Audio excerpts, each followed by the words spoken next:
ನಾವು ಓಂಕಾರದ ಬಗ್ಗೆ, ಜಪದ ಬಗ್ಗೆ, ಜಪಕ್ಕೆ ಪ್ರಶಸ್ತವಾದಂಥ ಸ್ಪಿರಿಚುವಲ್ ವೈಬ್ರೇಷನ್, ಆಧ್ಯಾತ್ಮಿಕ ಸ್ಪಂದನ ಇರತಕ್ಕಂಥ ಹಿಮಾಲಯದ ಬಗ್ಗೆ ಸಾಕಷ್ಟು ತಿಳಿದೆವು. ಮುಂದೆ ಹಿಮಾಲಯದ ಉಲ್ಲೇಖ ಬಂದಾಗ ಬೆಟ್ಟ ಆದ್ಮೇಲೆ ನಮಗೆ ಸಹಜ ಬೆಟ್ಟದಲ್ಲಿ ಮರಗಳು, ಸ್ಥಾವರದ ಪ್ರಶ್ನೆ ಬಂದ. ಸ್ಥಾವರದಲ್ಲಿ ನಿರ್ಜೀವವಾದ ಸ್ಥಾವರ ಮತ್ತು ಸಜೀವವಾದ ಸ್ಥಾವರ ಅಂತ ಎರಡು ಥರ. ನಿರ್ಜೀವವಾದ ಸ್ಥಾವರ ಅಂದ್ರೆ ಬೆಟ್ಟ, ಕಲ್ಲು.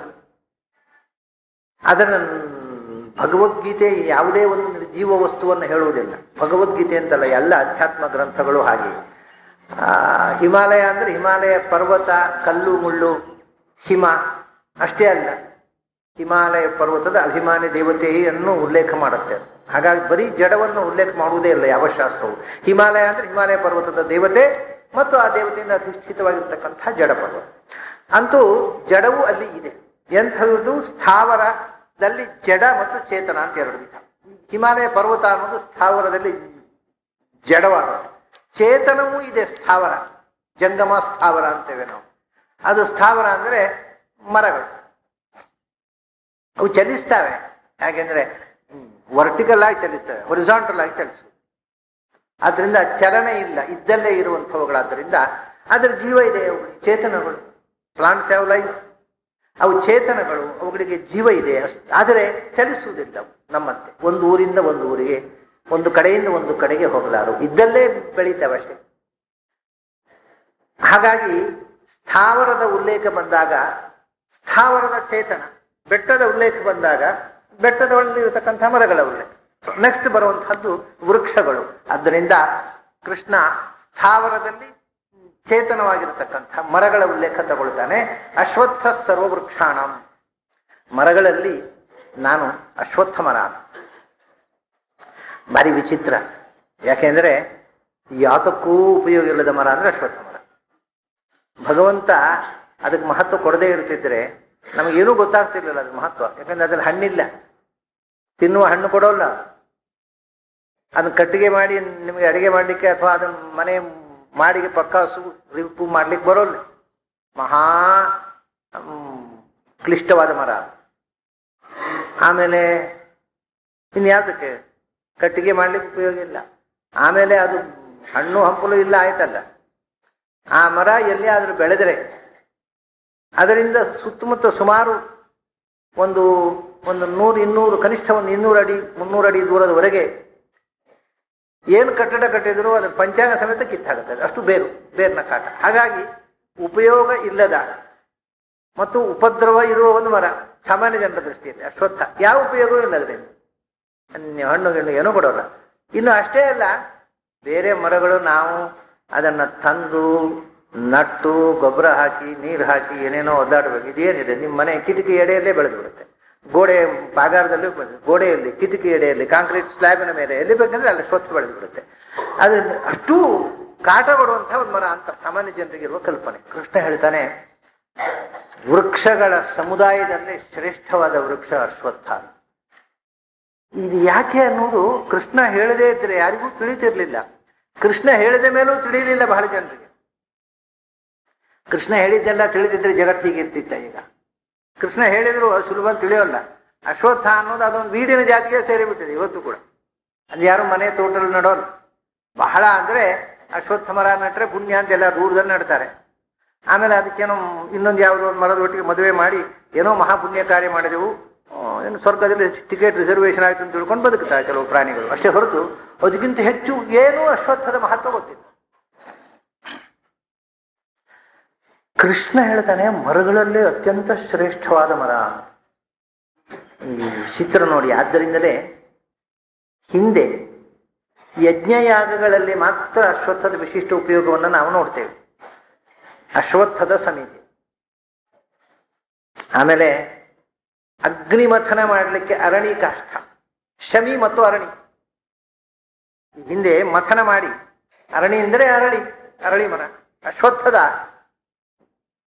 ಪೀಸು ಮತ್ತು ಶಮಿ ಮತ್ತು ಅಶ್ವತ್ಥದಿಂದ ಅದನ್ನ ಮಥನ ಮಾಡಿ ಬೆಂಕಿಯನ್ನು ಕಿಡಿ ಸೃಷ್ಟಿ ಮಾಡಿ ಅಗ್ನಿ ಸೃಷ್ಟಿ ಮಾಡ್ತಿದ್ರು. ಯಾವಾಗಲೂ ಇವಾಗ ಅದೇ ಮೆಥಡು, ಬೆಂಕಿ ಪೆಟ್ಟಿಗೆ ಮಾಡಿದ್ದು ಅದೇ ಮೆಥಡ್. ಮ್ಯಾಚ್ ಬಾಕ್ಸ್ ಮಾಡುವುದು, ಅದರಲ್ಲಿ ಒಂದು ಮರದ ಪೀಸ್ ಇರುತ್ತೆ, ಕಡ್ಡಿ ಒಂದು ಮರದ ಪೀಸ್, ಅದನ್ನ ರಬ್ಬು ಮಾಡಿ ಅದಕ್ಕೆ ಬೇಗ ಬೆಂಕಿ ಹಚ್ಚಿಕೊಳ್ಳಿಕ್ಕೆ ಒಂದಿಷ್ಟು ಗಂಧಕಗೆಲ್ಲ ಹಚ್ಚಿದ್ದಾರೆ. ಅಂತೂ ಇದು ರಬ್ಬು ಮಾಡಿದ್ರಿಂದ ಬೆಂಕಿ ಹುಟ್ಟುವುದು ಅರಣಿಕಾಷ್ಠ ಮಥನವನ್ನು ನೋಡಿಯೇ ಬೆಂಕಿ ಪೆಟ್ಟಿಗೆ ಮಾಡಿದ್ರು. ಹಾಗಾಗಿ ಆ ಬೆಂಕಿ ಸೃಷ್ಟಿ ಮಾಡಲಿಕ್ಕೆ ಕಾಷ್ಠವಾಗಿ ಅರಣಿಯನ್ನು ಉಪಯೋಗಿಸ್ತಿದ್ರು. ಆಮೇಲೆ ಆ ಯಜ್ಞದಲ್ಲಿ ಆಹುತಿ ಕೊಡ್ಲಿಕ್ಕೆ ಅರಣಿಯ ಸಮಿಧಿಯನ್ನು ಉಪಯೋಗಿಸ್ತಿದ್ರು. ಅದೇ ಅರಳಿ ಅಷ್ಟೇ ಉಪಯೋಗ. ಆದರೆ ಹಿಂದಿನವರು ಈ 3 ಮರಗಳಿಗೆ ಅದನ್ನ ಬಹಳ ಮಹತ್ವದ ಮರಗಳು ಅಂತ ಹೇಳ್ತಿದ್ರು. 3: ಆಲ, ಅತ್ತಿ, ಅರಳಿ. ನೆಗ್ರೋಧ, ಉದುಂಬರ, ಅಶ್ವತ್ಥ. ವಿಷ್ಣು ಸಹಸ್ರನಾಮದಲ್ಲಿ ಭಗವಂತರ ಹೆಸರಿನಲ್ಲಿ ಬಂದದ್ದು. ನೆಗ್ರೋಧೋ ಉದುಂಬರೋ ಅಶ್ವತ್ಥ. ನೆಗ್ರೋಧ ಆಲ, ಉದುಂಬರ ಅತ್ತಿ, ಅಶ್ವತ್ಥ ಅರಳಿ. ಆಲ, ಅತ್ತಿ, ಅರಳಿ ಈ 3 ಮರಗಳಿಗೆ ಬಹಳ ಮಹತ್ವ ಕೊಟ್ಟರು ಹಿಂದಿನವರು. ಅದು ಭಗವಂತನ ಹೆಸರಾಗಿ ಹೋಯಿತು. ಒಂದ್ಸರ್ತಿ ಒಂದು ವಿಚಿತ್ರ ನಡೆಯಿತು. ನಾನು ಧಾರವಾಡಕ್ಕೆ ಹೋಗಿದ್ದೆ. ಧಾರವಾಡಕ್ಕೆ ಹೋಗಿದ್ದಾಗ ಇನ್ನು ಪಾಪ ಬೇಂದ್ರೆಯವರು ಕರೆದಿದ್ರು. ಅವ್ರ ಮನೆಗೆ ಹೋದೆ. ಬೇಂದ್ರೆಯವರು ಹೇಳಿದ್ರು, ಆಚಾರ್ಯರೇ, ನಮ್ಮ ತೋಟದಲ್ಲಿ ಭಗವಂತ ಬಂದಿದ್ದಾನೆ. ಏನೋ ಕವಿಗಳಿಗೆ ಏನೇನೋ ಕಾಣುತ್ತೆ, ಇಲ್ಲದ್ದೆಲ್ಲ ಕಾಣುತ್ತೆ, ಹಾಗೆ ಏನೋ ಕಂಡಿದೆ. ನಮ್ಮ ತೋಟಕ್ಕೆ ಭಗವಂತ ಬಂದಿದ್ದಾನೆ. ಅವರಿಗೆ ವಿಷ್ಣು ಸಹಸ್ರನಾಮ ಅಂದರೆ ಬಹಳ ಪ್ರಿಯವಾದ ಮಂತ್ರ. ಹಾಗಾಗಿ ಅವರಿಗೆ ಒಂಥರ ಭಾವುಕರಾಗಿಬಿಟ್ಟಿದ್ದಾರೆ. ನಮ್ಮ ತೋಟಕ್ಕೆ ಭಗವಂತ ಬಂದಿದ್ದಾನೆ. ಹೌದಾ, ತೋರಿಸ್ತೇನೆ ಬನ್ನಿ. ಆಯ್ತು, ಹೋಗೋಣ. ಹೋದೆ. ಅವರು ನಾವು ಒಟ್ಟಿಗೆ ತೋಟಕ್ಕೆ ಹೋದೆವು. ತೋಟಕ್ಕೆ ಹೋದರೆ ನಿಜವಾಗಿ ಅವರು ಹೇಳಿದ ವಿಷಯ ಹೌದು. ಏನಾಗಿದೆ ಅಂದರೆ, ಒಂದು ಪುಟ್ಟ ತೋಟದಲ್ಲಿ ಅವರು ನಡೆದೇ ತನ್ನಷ್ಟಕ್ಕೆ 3 ಗಿಡ ಬೆಳೆದಿದೆ ಸಾಲಾಗಿ. ನೆಗ್ರೋಧ, ಉದುಂಬರ, ಅಶ್ವತ್ಥ. ನೋಡಿ, ವಿಷ್ಣು ಸಹಸ್ರನಾಮ ಪ್ರತಿಪಾದನಾದ ಭಗವಂತ ನಮ್ಮ ತೋಟದಲ್ಲಿ ಬಂದಿದ್ದಾನೆ. ನಾನು ನಟ್ಟದ್ದಲ್ಲ. ಎಷ್ಟು ಸಂತೋಷಪಟ್ಟರು. ಅದನ್ನ ನೋಡಿ ನನಗೂ ಸಂತೋಷ ಆಯಿತು.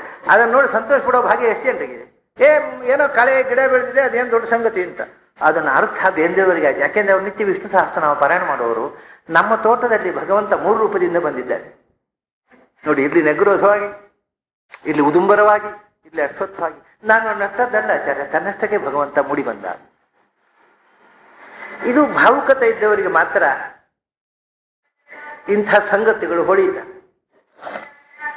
ಅದರಲ್ಲಿ ಇಲ್ಲಿ ವಿಶೇಷವಾಗಿ ನಮಗೆ ಬೇಕಾಗಿರೋದು ನೆಗ್ರೋಧ, ಉದುಂಬರ, ಅಶ್ವತ್ಥದಲ್ಲಿ ಶಿಖರಪ್ರಾಯವಾದ ಅಶ್ವತ್ಥ. ಅಲ್ಲಿಯೋ ನೆಗ್ರೋಧೋ ಉದುಂಬರೋ ಅಶ್ವತ್ಥ.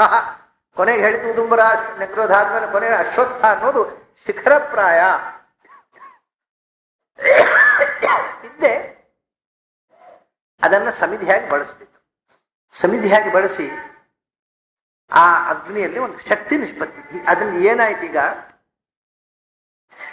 ನೀವು ಅಶ್ವತ್ಥದ ಸಮಿಧೆಯನ್ನು ಕಾಷ್ಠವಾಗಿ ಅಗ್ನಿಗೆ ಹಾಕಿದರೆ ಅದರಿಂದ ಉರಿದು ಬರುವ ಫ್ಲೇಮ್ ಉಂಟಲ್ಲ, ಅದರಲ್ಲಿ ಒಂದು ಎನರ್ಜಿ ಕ್ರಿಯೇಟ್ ಆಗತ್ತೆ.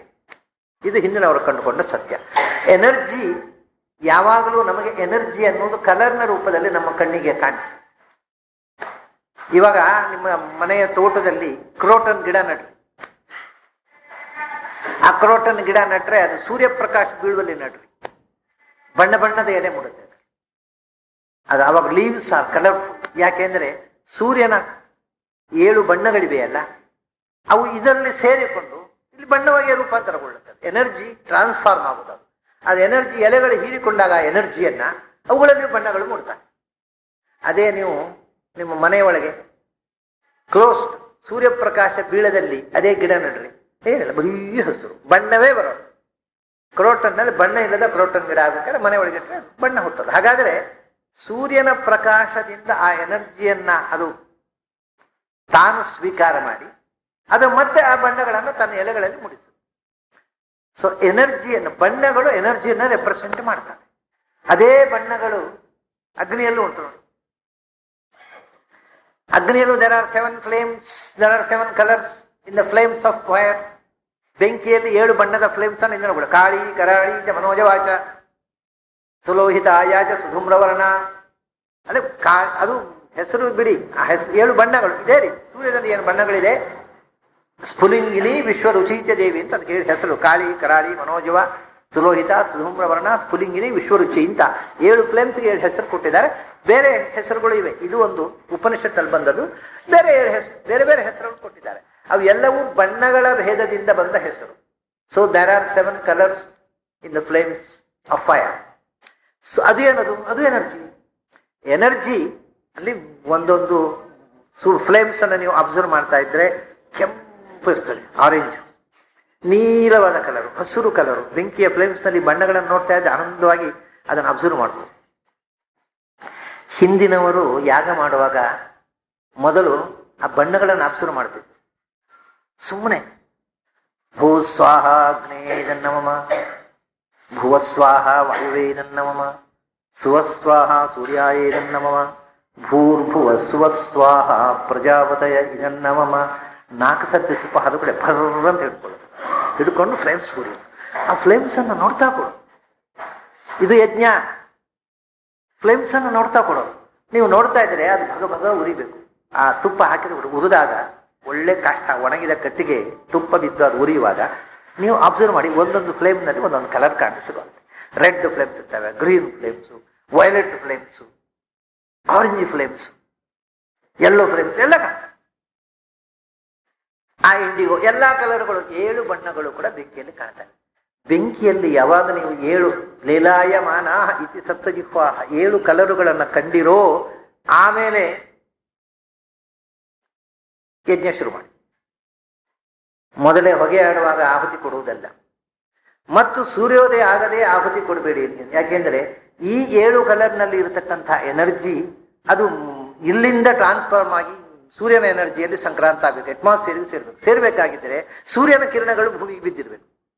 ಸೊ ಈ ಅಗ್ನಿಯ ಜ್ವಾಲೆಯಲ್ಲಿದ್ದ 7 ಕಲರ್ಗಳ ಎನರ್ಜಿ ಸೂರ್ಯನ ಕಿರಣಕ್ಕೆ ಸಂಕ್ರಾಂತ ಆಗಿ, ಅದು ಸಂಕ್ರಾಂತ ಆಗಿದ್ದಕ್ಕೆ ಹೆಲ್ಪ್ ಮಾಡತಕ್ಕಂಥದ್ದು ಎನರ್ಜಿಯನ್ನ ಫ್ಲೇಮ್ಸ್ ನಲ್ಲಿ ತುಂಬುವಂತಹ ಸಾಧನಗಳಲ್ಲಿ ಅಶ್ವತ್ಥದ ಸಮಿಧೆ ಒಂದು. ಎಷ್ಟು ಹಿಂದಿನವರು ಆಳವಾದ ಚಿಂತನೆ ಮಾಡಿದ್ದಾರೆ ಅಂತ. ಇವಾಗ ಅದೇನೆಲ್ಲ ಮೂಢನಂಬಿಕೆ ಅಂತ ಹೇಳೋದು ಸುಲಭ. ಏನ್ ಸಂಶೋಧನೆ ಮಾಡಿ ಹೇಳೋದು? ಅಶ್ವತ್ಥದ ಸಮಿಧೆ ಹಾಕಿದೆ ಎನರ್ಜಿ ಕ್ರಿಯೇಟ್ ಆಗುದಿಲ್ಲ ಅನ್ನೋದಕ್ಕೆ ಸಂಶೋಧನೆ ಮಾಡಿದ್ದೇವೆ ನಾವು. ಅವ್ರ ಇಗ್ನೋರೆನ್ಸ್ ಇಸ್ ಅವರ್ ಪ್ರೂಫ್. ಅದೇನಾಗೋದಿಲ್ಲ, ಯಾಕೆ ನನ್ಗೆ ಗೊತ್ತಿಲ್ಲ ಅದರಿಂದ ಅಷ್ಟೇ. ಸೊ ಹಿಂದಿನ ಚಿಂತನೆ ಬಹಳ ವಿಚಿತ್ರ ಅದು. ಹಾಗಾಗಿ ಅಶ್ವತ್ಥಕ್ಕೆ ಅದು ಇಡೀ ಯಜ್ಞದಲ್ಲಿ ಅಗ್ನಿಯಲ್ಲಿ ಇರತಕ್ಕಂಥ ಎನರ್ಜಿ ಏನಿದೆ ಅದನ್ನ ಸೂರ್ಯ ಕಿರಣಗಳಿಗೆ ಸಂಕ್ರಾಂತ ಮಾಡಿ ವಾತಾವರಣಕ್ಕೆ ಅದನ್ನ ಇಡೀ ವಾತಾವರಣದಲ್ಲಿ ಅದರ ಇಫೆಕ್ಟ್ ಬರುವಂತೆ ಮಾಡುತ್ತೆ. ಇದು ಒಂದು ವೈಶಿಷ್ಟ್ಯ. ಇದನ್ನು ನಮಗೆ ಗೊತ್ತಿರೋದು ಕೃಷ್ಣ ಅದಕ್ಕೆ ಅಶ್ವತ್ಥ ಅಂದ.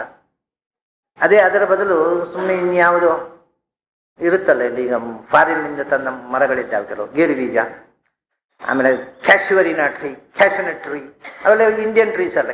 ಕ್ಯಾಶ್ಯುವರಿನಾ ತಂದು ಹಾಕಿದರೆ ಏನಾಗೋದಿಲ್ಲ, ಯಾವ ಎನರ್ಜಿಯೂ ಕ್ರಿಯೇಟ್ ಆಗೋದಿಲ್ಲ. ಕ್ಯಾಶ್ಯುವರಿನಾ ಟ್ರೀ ಅದು ಇರಲೇ ಇಲ್ಲ ನಮ್ಮ ದೇಶದಲ್ಲಿ ಮೊದಲು. ಆದರೆ ನಮ್ಮ ಸಿನಿಮಾದವರಿಗೆ ಅದು ಗೊತ್ತಿಲ್ಲ. ವಾಲ್ಮೀಕಿ ಆಶ್ರಮದಲ್ಲಿ ರಾಮಾಯಣದ ಕಥೆ ತ್ರೇತಾಯುಗದಲ್ಲಿ ಕ್ಯಾಶ್ಯುವರಿನಾ ಟ್ರೀಸ್ ಮಧ್ಯೆಯಲ್ಲಿ ವಾಲ್ಮೀಕಿ ಆಶ್ರಮ ಇರುತ್ತೆ. ಸಿನಿಮಾದವರಿಗೆ ಏನು ಮಾಡಿ ನಡೆಯುತ್ತೆ ಅವ್ರಿಗೆ, ಯಾಕಂದ್ರೆ ತಲೆ ಬೇಕಾಗುದಿಲ್ಲ ಸಿನಿಮಾ ಮಾಡಲಿಕ್ಕೆ. ನೋಡುವವರಿಗೂ ತಲೆ ಇರೋದಿಲ್ಲ, ಮಾಡೋವರಿಗೂ ಇರೋದಿಲ್ಲ, ಅದ್ರ ನಡೆದು ಹೋಗುತ್ತೆ ಅದು.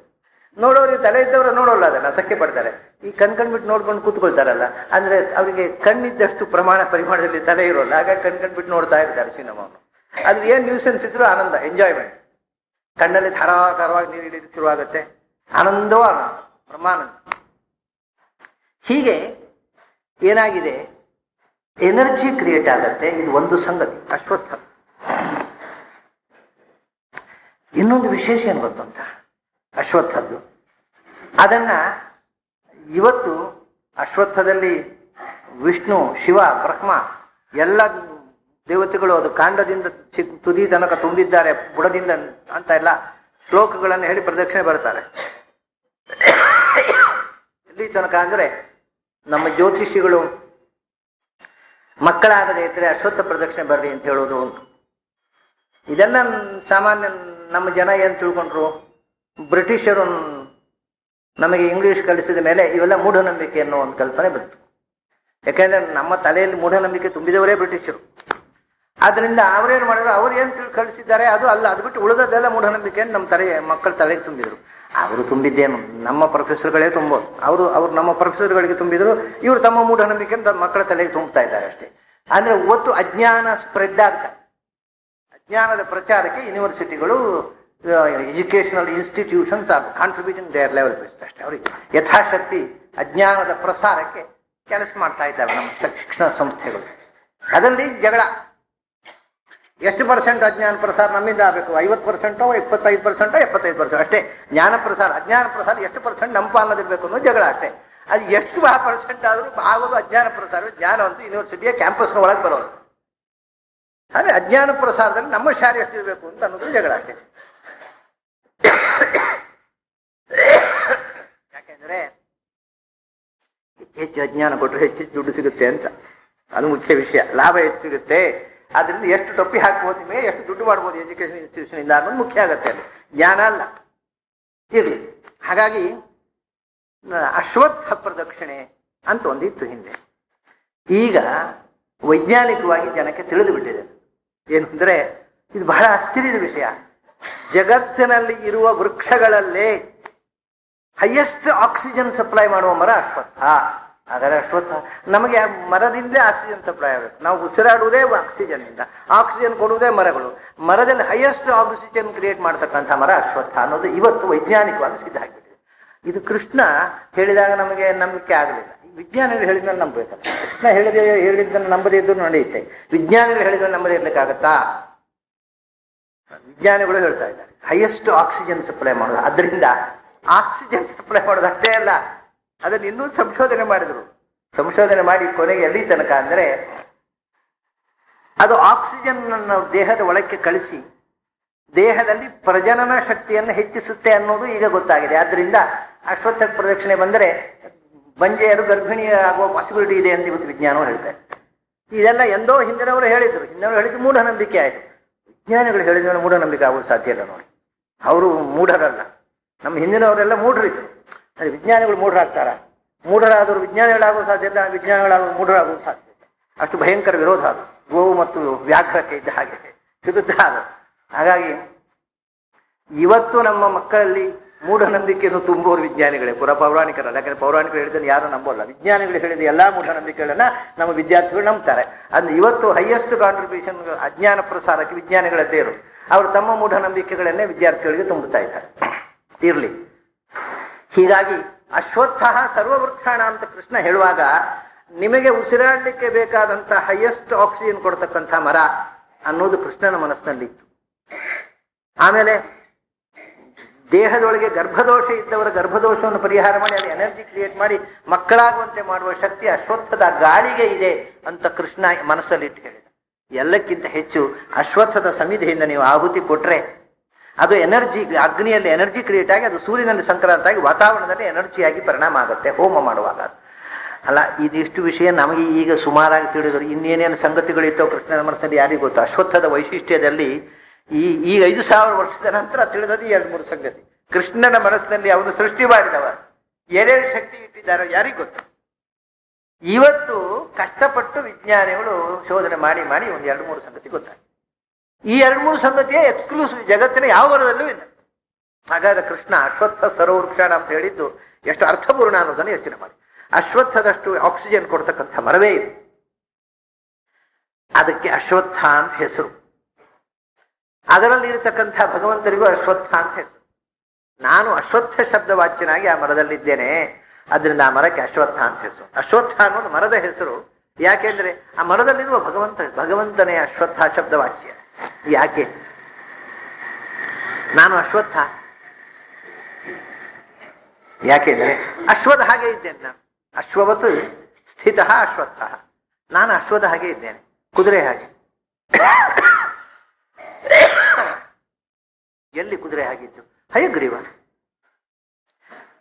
ವಾಜಿವಕ್ತ್ರ ವಕ್ತ್ರಿ ವೇದಾನ್ ಪಾತಮಾನ್ ವಾಜಿವಕ್ತ್ರ ವಾಗೀಶಾಖ್ಯ ವಾಸುದೇವಸ್ಯ ಮೂರ್ತಿ ಅಂತ ವೇದಾಂತ ದೇಶಿಕರು ಹಯಗ್ರೀವ ಸ್ತೋತ್ರ ಮಾಡ್ತಾರೆ. ಅದು ವೇದವನ್ನು ಉಪದೇಶ ಮಾಡಿದ ಮೂರ್ತಿ. ಅದಕ್ಕೆ ವಿಶೇಷವಾಗಿ ಅಶ್ವತ್ಥ ನೋಡಿ.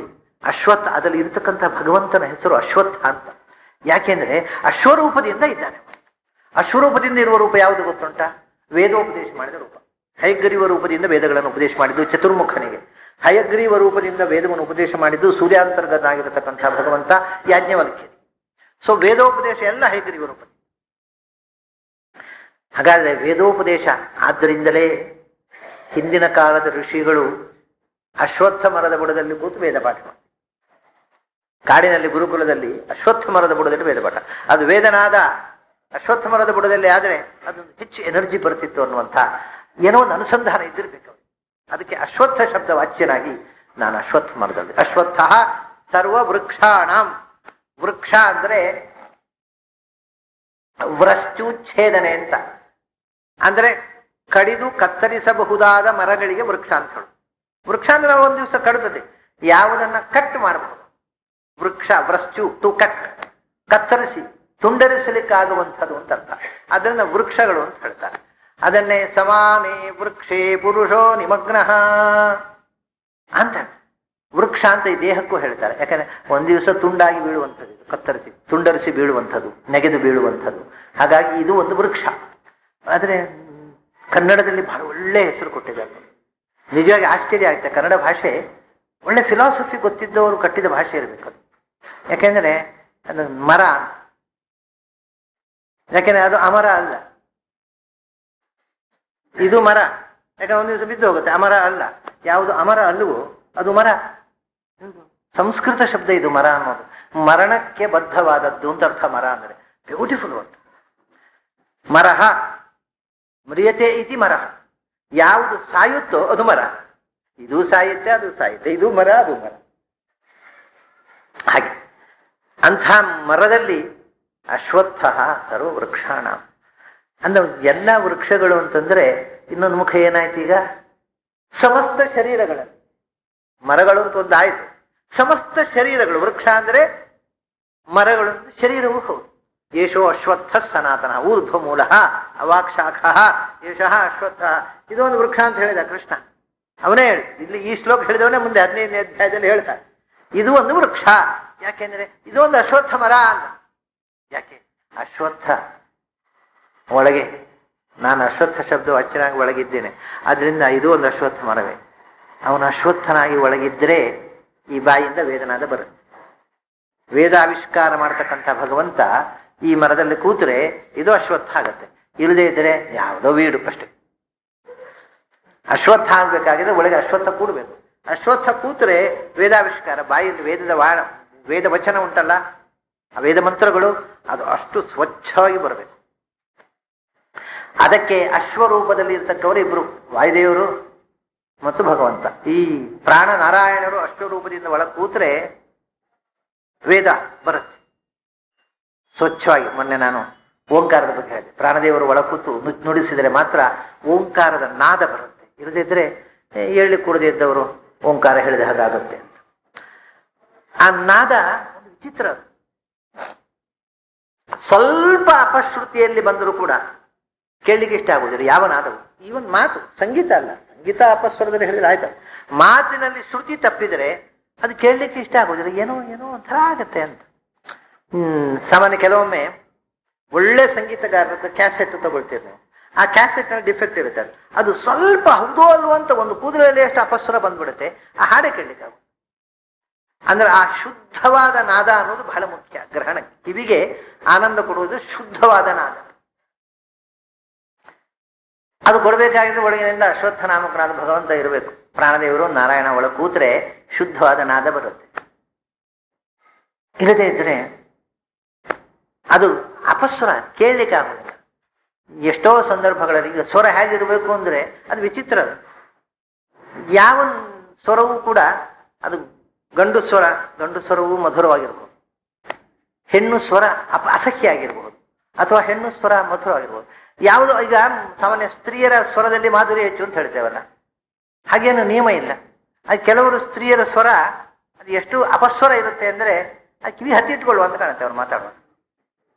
ಆದರೆ ಕೆಲವು ಗಂಡಸರು ಕೂಡ ಮಾತಾಡಿದರೆ ಸಂಗೀತ ಹಾಗೆ ಇರುತ್ತೆ. ಮತ್ತೆ ಆ ಮಾಧುರ್ಯ ಅನ್ನೋದು ಅದಕ್ಕೊಂದು ಸೀಮೆ ಇಲ್ಲ. ಒಂದು ಸಂಗೀತ ಕೇಳಿದಾಗ ಆಹಾ ಏನ್ ಚೆನ್ನಾಗಿ ಹಾಡಿದ್ರು, ಆಮೇಲೆ ಅದಕ್ಕೆ ಚೆನ್ನಾಗಿ ಹಾಡೋರು ಸಿಕ್ಕಿದಾಗ ಏನ್ರಿ ಮೊನ್ನೆಯವರಿಗಿಂತೂ ಚೆನ್ನಾಗಿ ಹಾಡಿದಾರೆ ಅವರು. ಆ ಸ್ವರದ ಮಾಧುರ್ಯಕ್ಕೆ ಒಂದು ಅಪ್ಪರ ಎಂಡೇ ಇಲ್ಲ. ಅದಕ್ಕಿಂತ ಅದ್ಭುತ, ಅದಕ್ಕಿಂತ ಅದ್ಭುತ. ಇದು ಒಳಗೆ ಅಶ್ವತ್ಥ ಕೂತು ಏನು ಮಾಡಿಸಿದ. ಅದರಿಂದ ಅಶ್ವತ್ಥ ಸರ್ವ ವೃಕ್ಷಾಣ. ಮೂಲಭೂತವಾಗಿ ದೇಹ ಅನ್ನೋದು ವೃಕ್ಷ, ಅದರ ಒಳಗಿರ್ತಕ್ಕಂಥ ಅಶ್ವತ್ಥ ಅದನ್ನು ಬಿಟ್ಟು ಬಿಡಿ. ನಾನು ಆ ಪ್ರಾಸಂಗಿಕವಾಗಿ ಹೇಳಿದ ಅರ್ಥ. ಇಲ್ಲಿ ಮೂಲಭೂತವಾಗಿ ಮರಗಳು, ಪ್ಲಾಂಟ್ಸ್, ಪ್ರಪಂಚದಲ್ಲಿರುವ ಗಿಡ ಮರಗಳು. ಲಕ್ಷ ಲಕ್ಷ ಬಗೆಯ ಮರಗಳಿವೆ. ಅದರಲ್ಲಿ ಹಿಂದಿನವರು ಒಂದು 6 ಬಗೆಯ ಮರಗಳನ್ನ ಒಟ್ಟಿಗೆ ಪ್ರಪಂಚದ ವಿಧಾನ 6 ಅಂತ ಹೇಳಿದ್ರು. ಏನು? ಒಂದು ಹಣ್ಣು ಕೊಡುವ ಮರಗಳು, ದೊಡ್ಡದಾಗಿ ಬೆಳೆದು ಹೂ ಬಿಟ್ಟು ಹಣ್ಣು ಬಿಡುವಂಥವು, ಹೂ ಬಿಡದೆ ಹಾಗೆಯೇ ಹಣ್ಣು ಬಿಟ್ಟು ಅದು ತಿನ್ಲಿಕ್ಕಾಗದ ಹಣ್ಣು ಯಾವುದು, ಹೂ ಬಿಡದೆ ಹಣ್ಣು ಬಿಡುವವುಗಳು, ಹೂ ಬಿಟ್ಟು ಹಣ್ಣು ಬಿಡುವ 2 ದೊಡ್ಡ ಮರಗಳು. ಇವನ್ನ ವನಸ್ಪತಿ ಮತ್ತು ವಾನಸ್ಪತ್ಯ ಅಂತ ಕರೀತಾರೆ. ಆಮೇಲೆ ಹೂ ಹಣ್ಣು ಬಿಡುವ ಆದರೆ ನೆಲದಲ್ಲಿ ಹರ್ಕೊಂಡು ಹೋಗುವಂಥವು ಇವು ಕ್ರೀಪರ್ಸ್, ಲತೆಗಳು. ಆಮೇಲೆ ದೊಡ್ಡ ಮರವೂ ಆಗುವುದಿಲ್ಲ, ಬಳ್ಳಿಯಾಗಿ ಹರ್ಕೊಂಡು ಹೋಗುವುದಿಲ್ಲ, ಸಣ್ಣ ಸಣ್ಣ ಗಿಡಗಳು, ಬುಷಸ್, ವೀರುತ್ತುಗಳು. ಆಮೇಲೆ ಮತ್ತೆ ಕೆಲವು ಗಿಡಗಳಾಗ್ತವೆ, ಹಣ್ಣು ಬಿಡ್ತವೆ, ಆಮೇಲೆ ಹಣ್ಣು ಬಿಟ್ಟ ತಕ್ಷಣ ಸಾಯ್ತವೆ. ಅವಕ್ಕೆ ಗರ್ಭಧಾರಣೆಯೇ ಅವುಗಳ ಸಾವು, ಅವು ಹೆತ್ತು ಸಾಯುವಂಥವು. ಈ ಭತ್ತ ತೆನೆ ಬಿಟ್ಟಿತ್ತು, ಕಟಾವು ಮಾಡಿದೆವು. ಬಾಳೆ ಗೊನೆ ಬಿಟ್ಟಿತ್ತು, ಕಟಾವು ಮಾಡಿದೆವು. ಅದು ಅದರ ಸಂತಾನವೇ ಅದರ ಸಾವು. Just like centipedes. ಅವುಗಳ ಔಷಧಿಗಳು ಅಂತ. ಆಮೇಲೆ ಇದು 5 ವಿಧ ಆಯ್ತು ಈಗ: ವನಸ್ಪತಿಗಳು, ವಾನಸ್ಪತ್ಯಗಳು, ಆಮೇಲೆ ಲತೆಗಳು, ವೀರುತ್ತುಗಳು, ಆಮೇಲೆ ಔಷಧಿಗಳು. ಇನ್ನು ಈ ಎಲ್ಲಾ ಮರಗಳಿಗಿಂತ ವಿಲಕ್ಷಣವಾದ ಒಂದು ಮರ ಇದೆ, ಅದು ಒಳಗಿನಿಂದ ಟೊಳ್ಳು. ಎಲ್ಲಾ ಮರಗಳಿಗೆ ಒಳಗಿನಿಂದ ತಿರುಳು ಇರುವುದು, ತಿರುಳೇ ಇಲ್ಲದ ಟೊಳ್ಳು ಮರ, ದಟ್ ಈಸ್ ಬೆಂಬು. ಬೆಂಬು. ಹೀಗೆ 6 ಬಗೆಯ ಮರಗಳು ಪ್ರಪಂಚದಲ್ಲಿ ಒಟ್ಟಿಗಿರೋದು. ಇದೆಲ್ಲ ಅಂತರ್ಭಾವ. ನೀವು ಏನೇನು ಇಲ್ಲಿ ಇರುವ ಮರ ಅಮೆರಿಕಕ್ಕೆ ಹೋದರೆ ಇಲ್ಲ, ಅಮೆರಿಕದಲ್ಲಿರುವ ಮರ ಇಲ್ಲಿ ಇಲ್ಲ. ಇಲ್ಲಿರುವ ಮರಗಳ ಜಾತಿಯೇ ಬೇರೆ, ಅಲ್ಲಿಗೆ ಹೋದರೆ ಅಲ್ಲಿ ಮರಗಳ ಜಾತಿಯೇ ಬೇರೆ, ಇಲ್ಲಿ ಸಿಗುವ ಹಣ್ಣುಗಳೇ ಬೇರೆ, ಅಲ್ಲಿ ಸಿಗುವ ಹಣ್ಣುಗಳೇ ಬೇರೆ. ಅವು ನೀವು ಒಂದೊಂದು ಖಂಡಾಂತರಕ್ಕೆ ಹೋದಾಗ ಸಂಪೂರ್ಣ ವೆರೈಟಿನೇ ಬೇರೆ. ನಿಮಗೆ ಇಲ್ಲಿ ಮರಗಳು ಒಂದು ಅಲ್ಲಿ ಸಿಗೋರು. ಇಲ್ಲ ಅಲ್ಲಿ ಮಾವಿನ ಮರ ಬೆಳಗಾತ ಎದ್ದು ಒಂದು ಹಲ್ಲು ತೊಳಿಲಿಕ್ಕೆ ಮಾವಿನ ಮರ ಬೇಕು ಅಂತ ಹುಡುಕಿದ್ರೆ ನೀವು ಅಮೆರಿಕದಲ್ಲಿ ಮಾವಿನ ಮರವೇ ಇರೋದು. ಅಲ್ಲಿ ಮಾವಿನ ಮರ ಇಲ್ಲ ಅಂತ ಅವರು ಬ್ರಷ್ ಪೇಸ್ಟ್ ಮಾಡಿದರು. ಇಲ್ಲಿ ಮಾವಿನ ಮರ ಇದ್ದು ಕೂಡ ಅಮೆರಿಕದವರು ಬ್ರಷ್ ಪೇಸ್ಟ್ ತೊಳಿತಾರೆ ಅಂತ ಇಲ್ಲಿ ಅವಳು ತೊಳಿದು ಶುರು ಮಾಡಿದರು. ಇಲ್ಲಿ ನಿಜ ಅಗತ್ಯ ಇರಲಿಲ್ಲ, ದುಡ್ಡು ವೇಸ್ಟ್. ಅದು ತೋಟದಲ್ಲಿ ಫಸ್ಟ್ ಕ್ಲಾಸ್ ಮಾವಿನ ಮರ ಇತ್ತು. ಈ ಬ್ರಷ್ಗಿಂತ ಈ ಪೇಸ್ಟ್ಗಿಂತ ನ್ಯಾಚುರಲ್ ಆದ ಎನರ್ಜಿ ಕೊಡ್ತಕ್ಕಂಥದ್ದು, ಹಲ್ಲು ಗಟ್ಟಿಮುಟ್ಟಾಗಿ ಮಾಡುವಂಥದ್ದು ಇದ್ರೂ ಬಿಟ್ಟು ಪೇಸ್ಟ್ ತಗೊಂಡು ಹೋಗಿದ್ದು. ಯಾಕೆಂದ್ರೆ ಅಮೆರಿಕದವರು ಪೇಸ್ಟ್ನಲ್ಲಿ ತೊಳಿತಾರೆ, ನಾವು ತೊಳಿದಿದ್ರೆ ಹೇಗೆ ಅಂತ. ಇದು ಸ್ವಂತಿಗೆ ಇಲ್ಲದ ತಲೆ ಇಲ್ಲದ ಜನ ಇಲ್ಲಿಯೂ ಪೇಸ್ಟ್ ತಗೊಂಡು ಹಚ್ಚಿಕೊಂಡು ಹಲ್ಲು ತಿಕ್ಲಿ ಶುರು ಮಾಡಿದವು. ಅಲ್ಲಿ ಇಲ್ಲಿ ಜನರನ್ನು ನೋಡಿದ್ರೆ ಬಹಳ ವಿಚಿತ್ರ ಅನ್ಸುತ್ತೆ. ಸ್ವಂತಿಗೆ ಇಲ್ಲದೆ ಬೆಳೀತಾ ಇದ್ದೇವಲ್ಲ, ಎಲ್ಲಿ ಹೋಗ್ತಾ ಇದೆ ಈ ದೇಶ ಅಂತ. ಇಲ್ಲಿ ತೋಟದಲ್ಲಿ ಮಾವಿನ ಮರ ಇದೆ, ತೋಟದಲ್ಲಿ ಗೇರು ಮರ ಇದೆ, 10 ಪೈಸೆ 5 ಪೈಸೆ ಖರ್ಚಿಲ್ಲದೆ ಸಿಗುತ್ತೆ. ಅದು ಬಿಟ್ಟು 10 ರೂಪಾಯಿ 20 ರೂಪಾಯಿ ಕಾಸ್ಟ್ಲಿ ಅಷ್ಟು. ಅದು ಸಿನಿಮಾ ನಟಿಯರು ಹಾಕೋ ಪೇಸ್ಟ್ ಯಾವುದು ನೋಡುವ, ಐಶ್ವರ್ಯ ರೈ ಹಾಕೋ ಪೇಸ್ಟ್, ಅದನ್ನೇ ಟಿವಿಯಲ್ಲಿ ನೋಡು ಈ ಕಂಡ್ಕೊಂಡ್ಬಿಟ್ಟು ಅದನ್ನು ತಗೊಂಡು ಅದಕ್ಕೆ ಮತ್ತೊಂದು 10 ರೂಪಾಯಿ ಜಾಸ್ತಿ ಕೊಟ್ಟು, ಆಮೇಲೆ ಹೀಗೆ ಮಾಡಿದ್ರೆ ಬೆಂಡಾಗುವ ಬ್ರಷ್ ಆಗ್ಬೇಕು, ಅದಕ್ಕೆ ಮತ್ತೊಂದು 10 ರೂಪಾಯಿ ಜಾಸ್ತಿ ಕೊಟ್ಟು, ಅಂದ್ರೆ ಪೂರ್ತಿ ತಲೆ ಮಾರಾಟ ಮಾಡಿ ಬದುಕ್ತಾ ಇದ್ದಾರೆ ಈ ದೇಶದ ಜನ. ಸ್ವಂತ ತಲೆ ಖರ್ಚು ಮಾಡೋದನ್ನು ಎಂದೋ ಬಿಟ್ಟಾಗಿದೆ ಈ ದೇಶದ ಜನ. ನಾಚಿಕೆ ಬಿಟ್ರೆ ಹೇಗೂ ಬದುಕಬಹುದು. ಹೀಗೆ ಹಿಂದೆ 5-6 ಥರದ ಮರಗಳು ಎಲ್ಲ ಕಡೆ ಅಷ್ಟೇ ಇರು. ಅದರಲ್ಲಿ ಇದು ವನಸ್ಪತಿಗೆ ಸೇರಿತ್ತು. ಅಶ್ವತ್ಥ ಅನ್ನೋದು ವನಸ್ಪತಿಗೆ ಸೇರಿತ್ತು. ಸರಿ, ವನಸ್ಪತಿಗಳಲ್ಲಿ ಎಲ್ಲ 6 ಬಗೆಯ ಮರಗಳಲ್ಲೂ ಈ ವನಸ್ಪತಿಗಳಲ್ಲಿ ಇದು ಶ್ರೇಷ್ಠ ಅಂತ ಆಯ್ತು. ಈಗ ಸರಿ, ವನಸ್ಪತಿಗಳಲ್ಲಿ ಅಶ್ವತ್ಥ ಸರ್ವವೃಕ್ಷಾಣಾಂ.